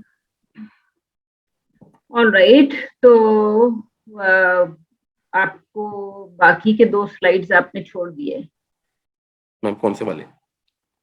Validity and reliability और डिस्कशन एंड एनालिसिस आपने ब्रीफली खैर मेंशन तो किया, लेकिन वो स्लाइड जैसे अभी मैंने बाकियों से कहा कि स्लाइड बनाते जितनी भी हेडिंग्स उसके अंदर थी और उसके ऊपर कुछ ना कुछ मेंशन जरूर करते। तो वैलिडेट कैसे करेंगे? मैम वैलिडेट इस तरह ही कर सकते हैं कि वो टूल जो है वो प्रॉपर असेस कर सकता है, तो उस पर कोई भी मूवी अगर आप उस पर रखेंगे और उसको एनालाइज करेंगे तो वो राइट, सेम रिजल्ट देगा। जैसे अब्बास आपने कियारोस्तामी की अगर मूवी है तो वो रियलिज्म हाँ, की अब्बास तरफ ही जाएगा। कियारोस्तामी की मूवी पे, क्योंकि आप अब्बास कियारोस्तामी के लिए मुसव्विर ने फॉर इंस्टेंस थ्योरेटिकल वैलिडेशन लिखा हुआ था, राइट? तो मैंने आप सबको ये सजेस्ट किया था कि वो वैलिडिटी एंड रिलायबिलिटी पे एक वो बहुत छोटे से 2-4 पेजेस जो हैं वो गूगल क्लासरूम में पढ़े हैं, तो आई हैड सजेस्टेड कि वहाँ पे देख लें। वहाँ पे 2 चीजें पड़ी हुई थी, जो था उसमें लिखा हुआ था कि आप एम्पिरिकल वैलिडेशन कर लें या थ्योरेटिकल वैलिडेशन कर लें, ठीक है? तो वो अगर तो आप सिर्फ कंटेंट के साथ ही चल रहे हैं तो एटलीस्ट थ्योरेटिकल वैलिडेशन के बारे में तो बात कर ही सकते हैं ना। और I will leave it to others, और फिर मैं आपके क्रिटिसिज्म की तरफ मैं जरा दोबारा आती हूँ। जी, एनी क्वेश्चंस? जी क्वेश्चंस? मैम क्वेश्चन नहीं है, देन अगेन सिर्फ एक चीज है, जैसे आतिर भाई ने मेंशन किया हुआ था कि नबील कुरैशी की जो फिल्म्स हैं उसमें सोशो इकोनॉमिक इश्यूज को वो हाईलाइट करता है। तो इन्होंने अपना जो एक क्राइटेरिया ले डाउन किया है जिसमें इन्होंने कहा कि शॉर्ट सिलेक्शन है या इस तरह की चीजें हैं जिसकी बेस पे ये जज करेंगे, तो उसके अंदर ये स्टोरी को जरूर ऐड कर लें। मतलब उस पॉइंट मेरे ख्याल है उसमें शायद नहीं है इस हाँ जी, इस मेथड के अंदर कंटेंट एनालिसिस के लिए, ताकि वो जो उसका एक कैरेक्टरिस्टिक ये हाईलाइट कर रहे हैं, स्टोरी इन्होंने मेंशन किया हुआ है, यस इसमें है, इसमें ये हो जाएगा फायदा कि ये जो इनका उसका जो सोशो इकोनॉमिक फैक्टर है जिसको वो हाईलाइट कर रहे हैं वो ज्यादा मेरे ख्याल है एक बड़ा फैक्टर है, क्योंकि जो उसकी हिस्ट्री है बीएनएन के हवाले से, इससे पहले भी मैम आई गेस ये एक आध शो इसने किया हुआ है टीवी पे, तो बीएनएन में भी ये बेसिकली वो कॉमिक स्टाइल के अंदर ही ये सोशो इकोनॉमिक और पॉलिटिकल इश्यूज को ही हाईलाइट करते थे, तो that is a very big characteristic. वो सिर्फ मेरा ख्याल है कि ज्यादा फोकस इनका शायद अगर उस पर हो तो बेहतर वो निकल आएगी चीज। ओके, आतिर? जी मैम, जैसे भी उन्होंने खुद भी देख लिया कि स्टोरी मैंने रखा हुआ है इस चीज को, और क्योंकि story is a part of मतलब ये सारे जो रियलिज्म या फॉर्मलिज्म की थ्योरी है उसके अंदर, और आपने उसको लिस्ट के मिडल में लिखा हुआ है, उस तो एक तो आप उसको सबसे पहले ले आए, क्योंकि बाकी सारी चीजें तो स्टार्ट ही नहीं हो सकती उसके बगैर। लिस्ट में मिडल में है ना? तो मैं आपसे ये कह रही थी कि जो स्टोरी या नैरेटिव, आप स्टोरी के बजाय नैरेटिव भी लिख सकते हैं, और नैरेटिव को या स्टोरी को आप लिस्ट में सबसे ऊपर रख लें, क्योंकि जब आपकी स्टोरी होगी तो लोकेशन और शॉर्ट सिलेक्शन और लाइटिंग, एडिटिंग, मिज़-एन-सीन जो है सब कुछ उसके बाद ही आएगा। जी मैम, बेहतर। ठीक है, अच्छा जी, any other comment? Musavvir, do you agree कि इसकी फिल्म्स में रियलिज्म है, कुरैशी की, नबील कुरैशी की फिल्म्स में? मैम मैंने इसकी सारी फिल्म्स नहीं देखी हुई, लेकिन ये it will be certainly an interesting way to explore that. I mean मतलब I had never thought about it के किसी पाकिस्तानी डायरेक्टर को या नबील कुरैशी को इस तरह हम एनालाइज करें, लेकिन I guess it will be a novel idea. लेकिन मैं ये पूछना चाहूंगा आतिर से, मे बी वो एक्सप्लेन कर चुके थे, अगर वो चाहें तो मेरे लिए रिपीट कर दें कि इस टूल को आप कैसे डेवलप करोगे स्पेसिफिकली। RCF वाला जो आपने स्केल मेंशन किया, इसकी डेवलपमेंट आप कैसे स्पेसिफिकली करोगे? हाँ, मतलब इस पे तो अभी मैं खुद भी बहुत सीख रहा हूँ कि पढ़ रहा था कि मैं किस तरह की चीजें की हो, क्योंकि रिसर्च मेरे लिए भी है कि बिल्कुल एक नई चीज़ है ये, और मैं सीख रहा हूँ किस तरह लोग टूल डेवलप करते हैं, इतने सारे मॉडल्स जो बनते हैं वो लोग किस तरह बनाते हैं। तो उसके लिए बस उन्होंने यही है कि पहले आप ये आइडेंटिफाई, जो मैंने ये की हैं चीजें, कि ये रखें, फिर नंबर ऑफ देखें कि उसमें जो सीन्स हैं फिल्म एनालाइज करते हुए कि वो कितने आए हैं, और फिर उसको कंपेयर करें। तो अभी एक एक बिल्कुल ये कहने के मैं इस मामले में अभी मैं इतना टू बी ऑनेस्ट नहीं बता सकता, लेकिन बस ये आइडिया है इस तरह कि इसको हम एक टूल डेवलप किया जाए जो वैलिडेट कर सकता हो चीजों को, और किसी भी फिल्म के ऊपर वो लागू हो सकता है। सही। इससे मुझे आप एक छोटी सी सजेशन भी थी कि जैसे आपने कहा कि नंबर ऑफ सीन्स और ये वो, एक वेबसाइट है सिनेमैट्रिक्स के नाम से। वो एक वेबसाइट है जिसपे मतलब बेशुमार मूवीज का डेटाबेस मौजूद है, जहाँ पे कंप्लीट डेटा के एक फिल्म है, आप उसका नाम एंटर करोगे, उसके नंबर ऑफ सीन्स आ जाएंगे, एवरेज शॉट लेंथ आ जाएगी, minimum shot length, maximum shot length. तो वो मेरे ख्याल से आपके लिए बड़ी यूजफुल रहेगी अगर आप इस साइट पे जा रहे हो, cinemetrics.com। ओके, थैंक यू, मैंने नोट कर लिया। You welcome. ऑलराइट। हाँ, तो अब मैं आपसे और मुसव्विर से, वो जो चूंकि आप दोनों ने रियलिज्म किया, वापस जाएं अपनी प्रेजेंटेशन पे। मैं आपसे ये पूछना चाह रही हूँ कि इस फिल्म को आप जो अब रियलिज्म से किस तरह लिंक कर रहे हैं इन तमाम फिल्म्स को, क्योंकि न्यू वेव तो समझ में आती है, रियलिज्म से कैसे लिंक कर रहे हैं? रियलिज्म, फॉर्मलिज्म और क्लासिसिज्म, जो आपने चाहे तो टूल पे रुक जाए, चाहे तो यहाँ रुक जाए, जहां भी रुक जाए। जी, मुझे ये बताइए कि इस फिल्म को आप क्योंकि इसको आप रियलिटी टीवी वाले में तो नहीं डाल रहे ना? नहीं मैम, और ये इम्प्रोवाइजेशन भी नहीं है, इम्प्रोवाइजेशन नहीं है ना ये? नहीं मैम, ना ये इम्प्रोवाइजेशन है, ना ये रियलिटी टीवी है, मतलब उस किस्म की सैंपल नहीं है। तो फिर आप इसको रियलिज्म से किस तरीके से लिंक कर रहे हैं? बस ये मेरा आपसे एक क्वेश्चन है दैट आई वुड लाइक कि आप मुझे थोड़ा सा एक्सप्लेन कर दें। मैम यही टूल बेसिकली जो मैं डेवलप करना चाह रहा हूँ वो यही असेस करेगा ना कि किस स्केल पर कहाँ पर फॉल करती है। अच्छा, मुसव्विर, आप जरा थोड़ा सा इसको एक्सप्लेन करें कि अब्बास कियारोस्तामी के काम में रियलिज्म किस तरह का है, और नबील कुरैशी के काम में आपको किस तरह का, मतलब आतिफ ने जो प्रेजेंटेशन दी है, अगर आप उसको उसके ऊपर कियारोस्तामी के काम के अगेंस्ट रियलिटी या इम्प्रोवाइजेशन वाले पार्ट के पॉइंट ऑफ व्यू से क्या कमेंट है आपका? जिस तरह मैंने कहा कि मैं नबील कुरैशी के काम को ज़्यादा जानता नहीं, वो तो आतिर ही बता सकता है। लेकिन अगर आप अब कियारोस्तामी के काम का पूछ रही हैं, तो जिस तरह मैंने कहा कि कि उसमें कोई भी फॉर्मल सेट्स नहीं यूज़ होते थे, हर लोकेशन ओरिजिनल लोकेशन होती थी, रियल स्पेसेस में, रियल लोकेशंस पे, रियल कैरेक्टर्स पे बेस्ड वो फिल्म्स बेस हुआ करती थी। हर चीज़ में एक सेंस ऑफ रियलिज्म था, हर चीज़ ग्राउंडेड थी। मोस्ट इम्पोर्टेंटली कोई चीज़ मतलब out of just for the sake of story नहीं बनी जाती थी, जब बल्कि वो मैंने आपको प्रपोजल में बताया भी था कि वो स्टोरी बाद में एक्सट्रैक्ट करते थे या उसको बाद में एक्सपैंड करते थे जब वो अपने कैरेक्टर्स ढूंढ लेते थे। तो मतलब वो ओरिजिनल ह्यूमन बींग्स पे अपनी स्टोरीज को बेस किया करते थे। जबकि ये जो भी फिल्म का सैंपल दिखाया आतिर ने, ये तो proper well thought out, well written screenplay है, सेट्स हैं वो बहुत ही नजर आ रहा है कि प्रॉपर सेट्स हैं, कोई इसमें मतलब एज सच रियलिस्टिक सेंस नहीं आ रही। हर चीज एक बिल्कुल एक formal style, formal film style है, जिस तरह हॉलीवुड है, जिस तरह बॉलीवुड है, इस तरह ये लॉलीवुड का स्टैंडर्ड फिल्म मुझे नजर आई है। तो it doesn't have direct connection with realism पर से, लेकिन अगर इससे ज्यादा कुछ है तो यकीन वो आतिर बता सकते हैं। अगर हम रियलिज्म की बात करें तो अगर हम उसकी हिस्ट्री पे जाएं, जब इटालियन रियलिज्म स्टार्ट होता है या जब आप बाइसाइकिल थीव्स देखते हैं, तो I think there is a story, और वो सारी चीजें फिर भी क्रिएट तो की गई है ना। लोकेशन है, आपके पास करेक्टर्स हैं, स्टोरी तो वैसे ही है, और वो भी वेल थॉट है, वो भी सारी चीजें प्लानिंग के साथ हैं, राइट? मैंने कियारोस्तामी की स्पेसिफिक बात की है, वो as such straight out screen पे नहीं लिखते थे। यही कुछ चीजें, यही मेरे रिसर्च का मेन जो सब्जेक्ट है वो यही है कि वो सिंपली इटालियन न्यूरियलिस्ट स्टाइल को उन्होंने फॉलो नहीं किया, उन्होंने उसमें कस्टमाइजेशंस की, अपने स्टाइल के मुताबिक, अपने पर्सपेक्टिव, अपने विजन के मुताबिक उसको अडॉप्ट किया। मैं वो चीजें पॉइंट आउट कर रहा था जो कियारोस्तामी में यूनिक है। मैंने न्यूरियलिस्ट स्टाइल पे कॉमेंट नहीं किया, तो मैं उनकी बात कर रहा था जो चीजें उन्होंने अपने लिए यूनिक बना ली, जिन्होंने बोरो की लेकिन एज सच कॉपी नहीं की न्यू रिलीज स्टाइल से।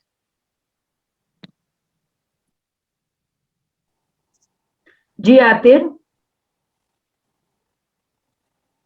मैम बिल्कुल मैं दोनों से एग्री करता हूँ कि जिस तरह इटालियन में तो मैम प्लानिंग तो होती ही है, और ये एक तो ये जो मुसव्विर बात करें वो मेरे ख्याल से वो थोड़ा एक्सपेरिमेंटल की तरफ ज्यादा मुझे फील आ रहा है कि अब्बास कियारोस्तामी की हैं, क्योंकि अगर स्टोरी उसने पहले से प्लान नहीं की हुई और वो सिर्फ लेके चल रहा है तो एक्सपेरिमेंटल फिल्म ज्यादा लग रही है, बजाय कि जिसको हम मेरे ख्याल से वर्ड है एवांट गार्ड, मेरे ख्याल से समथिंग लाइक दैट। जी जी। I think there is always planning, चाहे फिक्शन हो उसमें तो आप हमेशा ही करते हैं ना। तो आपकी जी। जो एक डॉक्यूमेंट्री और फिक्शन में जो आती है लाइन, तो वो यही है। इवन मुझे तो ये भी लगता है कि डॉक्यूमेंट्री भी इज प्लानिंग। लेकिन अगर आप क्लोजअप की बात करें तो वो तो एक स्टोरी है, वो ही रियल कैरेक्टर्स हैं। इट्स मोर लाइक इस तरह से इटालियन न्यूरलिज्म है, वो यही था कि आप जो है वो आम लोगों को उठा के उनके फेस स्क्रीन पे लाए, लेकिन स्टिल वो प्रोडक्शन तो है ही, ये सारा सोच के ही सारा कुछ किया गया है। मतलब क्लोजअप तो मैंने देखी हुई है इसलिए मैं उसकी बात कर रही हूँ। तो वो तो इसी तरह से, जिस तरह से अगर आप बाइसाइकिल थीव्स देख रहे हैं। ऑलराइट आतिर, आप can you think of a Pakistani film जो कि जिसको पाकिस्तान की पहली फिल्म हम कह सकें in terms of real locations वगैरह, या जिसको हम सिनेमा वेरिटे कहते हैं? क्योंकि सिनेमा वेरिटे के अगेंस्ट आप, क्योंकि अभी काफी सारे लोग जो हैं वो new wave of Pakistani film भी मेंशन कर रहे थे, तो जब सिनेमा वेरिटे आया इटालियन, तो उसके parallel he with in 2 years आपको फ्रेंच न्यू वेव भी नजर आ गई, राइट? क्योंकि इटालियन आपको नजर आएगा 1938-39 में, इसका मतलब ये है कि फिल्म अगर रिलीज हुई है 38-39 में, तो डेफिनेटली इटली में काम मिड 1930s में शुरू हो गया। बाय 1941-42 आपको फ्रेंच न्यू वेव भी नजर आना शुरू हो गई, राइट? तो एक उस पॉइंट ऑफ व्यू से आप can you think of a Pakistani film जिसपे आपको इसका पास्ट में इम्पैक्ट नजर आ रहा हो? Can you think of one? Ma'am अभी तो मेरे ध्यान में कोई नहीं आ रही। जी Shazi, can you think of a Pakistani film? नहीं मैम, मेरे ज़हन में भी फौरी तौर पे तो कोई नहीं आ रही ऐसे। ऑलराइट आतिर, मैं आपसे एक पाकिस्तानी फिल्म जो है वो, आप इसको बंद करें, मैं यूट्यूब पे शेयर करने लगी हूँ आपके साथ। पाकिस्तानी फिल्म का नाम है जागो हुआ सवेरा। नाम सुना है आप लोगों ने? डेफिनेटली सुना होगा। ऑलराइट, 1959 की फिल्म है। स्क्रिप्ट लिखा फैज अहमद फैज का स्क्रिप्ट है, और कारदार की फिल्म है ये, राइट?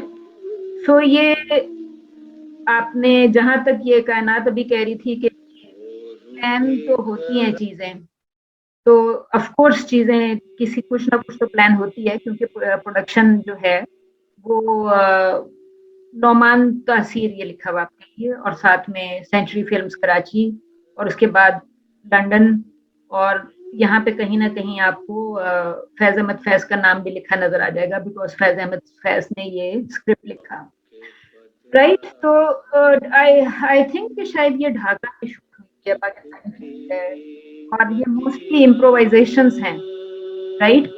सो जहां तक ताल्लुक है कि फिल्म की प्लानिंग होगी, तो इम्प्रोवाइजेशन में भी डेफिनेटली कुछ ना कुछ तो प्लान करेंगे ना, वरना आपका क्रू ही नहीं पहुंचेगा टाइम पे फॉर शूटिंग वगैरह, राइट? तो ये सारी चीजें जो हैं नेचुरली, अगर आप न्यू वेव या वेरिटे स्टाइल पे अगर कहीं जा रहे होते, तो शायद आप इस फिल्म को भी सिलेक्ट कर सकते थे। ये फिल्म सिनेमा में फ्लॉप हो गई थी, क्योंकि पाकिस्तानी ऑडियंस को फॉर्मलिज्म ही पसंद है, जिसको whatever you are calling formalism, Pakistani audience को वही फिल्म पसंद है। ये फिल्म सिनेमा से 3 दिन में रिमूव हो गई, लेकिन 2006 में somebody found its print London museum में मिला, और वहां से ये दोबारा चली गई कनान उसमें फिल्म फेस्टिवल में। और फिल्म फेस्टिवल से उसके बाद आप कह सकते हैं कि पिछले 10-15 सालों से इसको Pakistan best film ever consider किया जा रहा है, डिस्पाइट द फैक्ट कि पाकिस्तानी फिल्म जो है ये कमर्शियल सिनेमा में with in 3 days it was removed. और देयर इज अ टेंडेंसी कि आने वाले, ये लिखा हुआ है एजे कारदार स्क्रीन प्ले एंड डायरेक्शन, ठीक है, और एंड एज आई सेड के स्क्रिप्ट ओरिजिनल जो है वो फैज अहमद फैज का लिखा हुआ है। तो we can definitely talk about it कि आने वाले दिनों में ये शायद सिचुएशन चलती रहेगी, क्योंकि हम जब बात कर रहे हैं डिजिटल सिनेमा की, तो इट रियली इम्प्लाइज कि आप फिल्म को डिजिटली डाउनलोड करें, हॉलीवुड से अभी रिलीज हुई है, आप डाउनलोड करें, 10 मिनट के अंदर डाउनलोड हो जाएगी, उसको आप पाकिस्तानी भी अगर डिजिटल सिनेमा पाकिस्तान बना लेता है तो उसको आप 10 मिनट में चला दें, विच मीन्स कि जो फिल्म कमर्शियली सक्सेसफुल नहीं होगी तो वो तो फिर सिनेमा में चलाना मुश्किल ही हो जाएगी। सो बेसिकली आई थिंक कि ये बड़े इंपॉर्टेंट पॉइंट्स हैं। थिंक अबाउट इट कि आप रियलिज्म की जो बात कर रहे हैं और जो इसमें आपको मुसव्विर ने एक्सप्लेन किया अब्बास कियारोस्तामी के कामों के हवाले से, और आपको मैंने अभी एक पाकिस्तानी फिल्म भी दिखा दी जो कि इम्प्रोवाइजेशन है और फुल लेंथ फिल्म है, रिलीज हुई 3 दिन के अंदर रिमूव हो गई। तो you can think about these things के all these things while completing your work. तो अगर आपका मूड हो तो मेरा ख्याल है कि जो फाइनल एग्जाम के लिए आई वुड सजेस्ट कि जागो हुआ सवेरा को भी जरा अपनी लिस्ट में रखें, अनलेस के चाहे आप उसको थोड़ा सा कंपैरिजन ही कर लें with Nabeel Qureshi's films, right, तो उसको अपनी लिस्ट में से जरा निकालिएगा नहीं। I think we can have a discussion on your proposal, face to face कर सकते हैं, ऑफिस में कर सकते हैं, मंडे ट्यूसडे किसी भी दिन, जिस दिन आपको, आई थिंक मंडे को आप आएंगे तो we can consider discussing it after the class जो मैंने मंडे को पढ़ानी है, ठीक है। And I think apart from that it आपका प्रपोजल जो है वो जो प्रपोजल के एलिमेंट्स पे, अगर हम मुख्तलिफ एलिमेंट्स पे बात करें तो आई वुड से कि different elements fine, validity and reliability पे, चाहे आप थ्योरेटिकल वैलिडेशन के पॉइंट ऑफ व्यू से देखें या जैसे भी देखें, डिस्कशन एंड एनालिसिस में you need to add a paragraph, ठीक है। तो उसको हम देखें and then we can have more discussion. Ma'am मेरा वही वाला इशू है, एक तो बल्कि मैंने मैम उसके हवाले से थोड़ी सी बात भी आपसे करनी थी। जो पहले आपने मैम जैसे वो पेपर अपलोड किया था ना, तो उसमें था टेररिज्म एंड फिल्म्स, तो राइट, मैंने वो थीम लेके तो उसमें से मतलब dealing terrorism as a construct, तो उसमें से वो मैम मैंने टॉपिक बनाया था जो आपको सेंड किया था। अच्छा ठीक है, वो अगर आपका वो है फिर ठीक है। हाँ जी, वो उसी का मैम वो कंस्ट्रक्ट था ना टेररिज्म का, तो आई ट्राइड फाइंडिंग आउट कि मतलब एग्जैक्टली वो चीज मिल जाए, बट वो नहीं मिला मुझे ना, तो उसी को फिर मैंने मतलब एज अ कंस्ट्रक्ट लेके तो उसमें से फिर वो मैंने फिर मुस्लिम एंड इस्लाम की जो पोर्ट्रेल है उसको फिर मैंने टेररिज्म, क्योंकि जितना भी लिटरेचर देखा है उसमें सारा आया टेररिज्म के पर्सपेक्टिव में ही हुआ है डिफरेंट फिल्म्स के अंदर।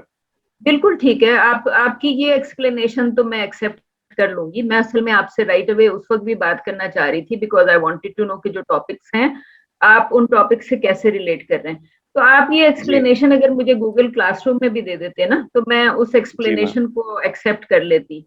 जहां तक आप बात कर रहे हैं रिप्रेजेंटेशन ऑफ टेररिज्म, तो वो एक बड़ी मशहूर फिल्म है इंडियन, शायद आपने देखी भी हो, मैं हूं ना। जी मैम। ठीक है, तो वो तो टेररिज्म पे ही बेस्ड है।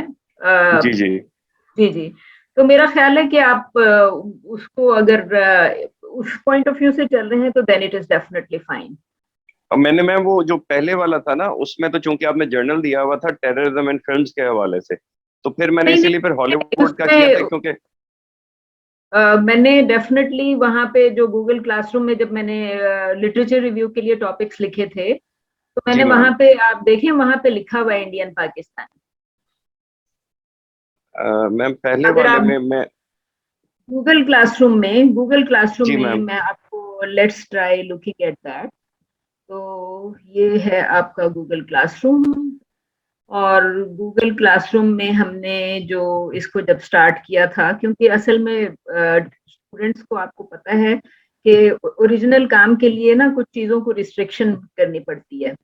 तो अगर आप लिटरेचर रिव्यू में जाएंगे, जो असाइनमेंट मैंने दी थी, तो आप वहां पे देख रहे होंगे कि वी रियली ट्राइड कि हम चीजों को नैरो करके, ताकि हम उनको इस बात का इम्कान ना रहे कि स्टूडेंट जो है वो कहीं और से कोई प्रीवियस रिसर्च से आगे कैसे निकलना है और गैप से कैसे निकलना है। तो ये आप लाइन ऑफ कंट्रोल जहाँ पे लिखा है, ये जवाद ने ले लिया था, रियलिटी आदित्य ने ले लिया था, फर्स्ट जो है वो जरनैन के पास है। और बेसिकली प्रॉब्लम ये है कि वो असल में हर चीज की एक डेडलाइन थी ना, ताकि डेडलाइन पे सबमिशन हो तो टाइम पे वो जरा डिस्कस भी हो जाए। आप ये देखें, नंबर 9 पे लिखा हुआ है representation of India and Pakistan issues, Indian terrorism in Pakistani film. तो आप इंडिया या Pakistani terrorism in Indian film, तो आपको मैंने, मेरा ख्याल है कि आपके जो फीडबैक में उस दिन लिखा हुआ भी था कि नियरेस्ट जो आप मुझसे बात कर रहे हैं वो आपका नंबर 9 होगा। तो वो बेसिकली आपको हॉलीवुड के बजाय आप इंडिया पाकिस्तान का वर्ड इस्तेमाल कर लें अमेरिकन फिल्म के बजाय। तो आई थिंक कि सिर्फ आपको अपना सैंपल ही चेंज करना पड़ेगा बेसिकली। मैम वो लिटरेचर फिर चेंज नहीं होगा उसके साथ, क्योंकि वो तो शजी लिटरेचर क्यों चेंज होगा? देखिए, अच्छा, लिटरेचर तो आपने टेररिज्म इन फिल्म्स देखना है, that can be from anywhere in the world. ठीक है मैम। तो वो लिटरेचर आप, क्योंकि आपको शायद इंडियन फिल्म में टेररिज्म पे हो सकता है कोई एक आध पेपर मिले या कोई भी ना मिले, पाकिस्तानी फिल्म पे तो टेररिज्म पे शायद कोई भी नहीं मिलेगा। लिटरेचर आप नहीं है मैम। हाँ, तो लिटरेचर आप वही इस्तेमाल करेंगे जो आपने चाहे हॉलीवुड पे किया या ब्रिटिश या आयरिश पे किया। ठीक है जी, ठीक है मैम। तो लिटरेचर रिव्यू तो आपका वही सेम अप्लाई होगा, सिर्फ आप मेथोडोलॉजी में जब आप सैंपल में जाएंगे तो आप सैंपल जो है वो पाकिस्तानी इंडियन रखेंगे कि आप दो तीन पाकिस्तानी या एक इंडियन और एक पाकिस्तानी उठा लें, तो that would also be fine. ठीक हो गया मैम। मैम फिर उसके साथ फिर वो उसमें टॉपिक में भी फिर चेंज आएगा उसमें, मतलब इन द सेंस कि जैसे मैंने वो portrayal of Islam and Muslim लिखा था, उसमें फिर पोर्ट्रेल ऑफ पाकिस्तान लिख दूं? आप उसको टॉपिक को तो आप टाइटल आप रीडिफाइन कर सकते हैं, दोबारा लिख सकते हैं। बेसिकली आप सेम लिटरेचर रिव्यू इस्तेमाल करें। आपके इंट्रोडक्शन में हॉलीवुड और अमेरिकन के बजाय इंडियन पाकिस्तानी का वर्ड इस्तेमाल करेंगे, और जब आप अपने सैंपल में जाएंगे और मेथड में जाएंगे तो वहां पे आप इंडियन पाकिस्तानी सैंपल की बात करेंगे बजाय अमेरिकन सैंपल के। ठीक है, तो I think apart from that you are perfectly fine. तो अगर आपने उसको पावर पॉइंट में चेंज किया कि नहीं किया? नहीं मैम, मैंने वो, मेरे असल में यही था कि मैं आपसे एक दफा डिस्कस कर लूं और फिर उसके बाद उसको वो जो फॉर्मेट है ना, वो फॉर्मेट बना के फिर उसको पावर पॉइंट में चेंज करूं, ताकि वो फिर बार बार मैम वो फिर यही होता है कि एक दफा कर रहे हैं, फिर दूसरी दफा कर रहे हैं, तीसरी दफा कर रहे हैं। नहीं, परफेक्टली ठीक है। तो अब आपको समझ में आ गया ना कि आपका मोस्टली वो इस्तेमाल होगा। सिर्फ इंट्रोडक्शन में अमेरिकन का तो आप सिर्फ रेफरेंस इस्तेमाल कर सकते हैं, लेकिन आपका फोकस जो है वो इंडियन पाकिस्तानी पे रहेगा। सो टॉपिक 9 इज फाइन। मेरा ख्याल था कि आपने पिछले सेमेस्टर में भी चूंकि इंडिया पाकिस्तान की कुछ कंट्रोवर्सीज और प्रॉब्लम्स दिखी थी, तो मेरा यही ख्याल था कि इसमें भी मैंने, इनफैक्ट आप अगर देखें, मैंने आपको ये ऑप्शन भी दी थी कि जो आपने पहले किया था काम, लेकिन उसको फिर आप फाइनल से कैसे कनेक्ट करते, क्योंकि फाइनल में न्यू चाहिए था ना, तो और बस ये एक इशू था। तो अब मेरा ख्याल है कि आप अपने प्रोपोजल में सिर्फ सैंपल चेंज करें, सैंपल में जो चेंजेस आएंगी उसके मुताबिक बाकी में कुछ रेलेवेंट चेंजेस कर लें। लिटरेचर आपका एडवांस्ड वर्ल्ड जो टेररिज्म की रिप्रेजेंटेशन है, दैट इज फाइन। क्लासरूम में आप खाएंगे तो खांसेंगे तो सबको परेशानी हो जाएगी कि यू आर फाइन। नहीं मैम, वो अल्हम्दुलिल्लाह वैसे ठीक हूँ, बस वो रोजे की वजह से ना वो गला आपको पता ही है थोड़ा सा ड्राई रहता है। Okay, alright, okay, good. तो आसिम ने ज्वाइन कर लिया है। मैं आसिम से पूछूंगी सबसे पहले। आसिम, अल्फाबेटिकल ऑर्डर में क्लास में अटेंडेंस में सबसे ऊपर आपका नाम है। Can are you ready to start, ये पूछना चाह रही हूँ। अगर आप पहले स्टार्ट नहीं करेंगे तो फिर मैं मुसव्विर से पूछ लूंगी कि वो स्टार्ट कर लेगा, बट आई वुड प्रिफर कि आप अल्फाबेटिकल ऑर्डर में स्टार्ट करें।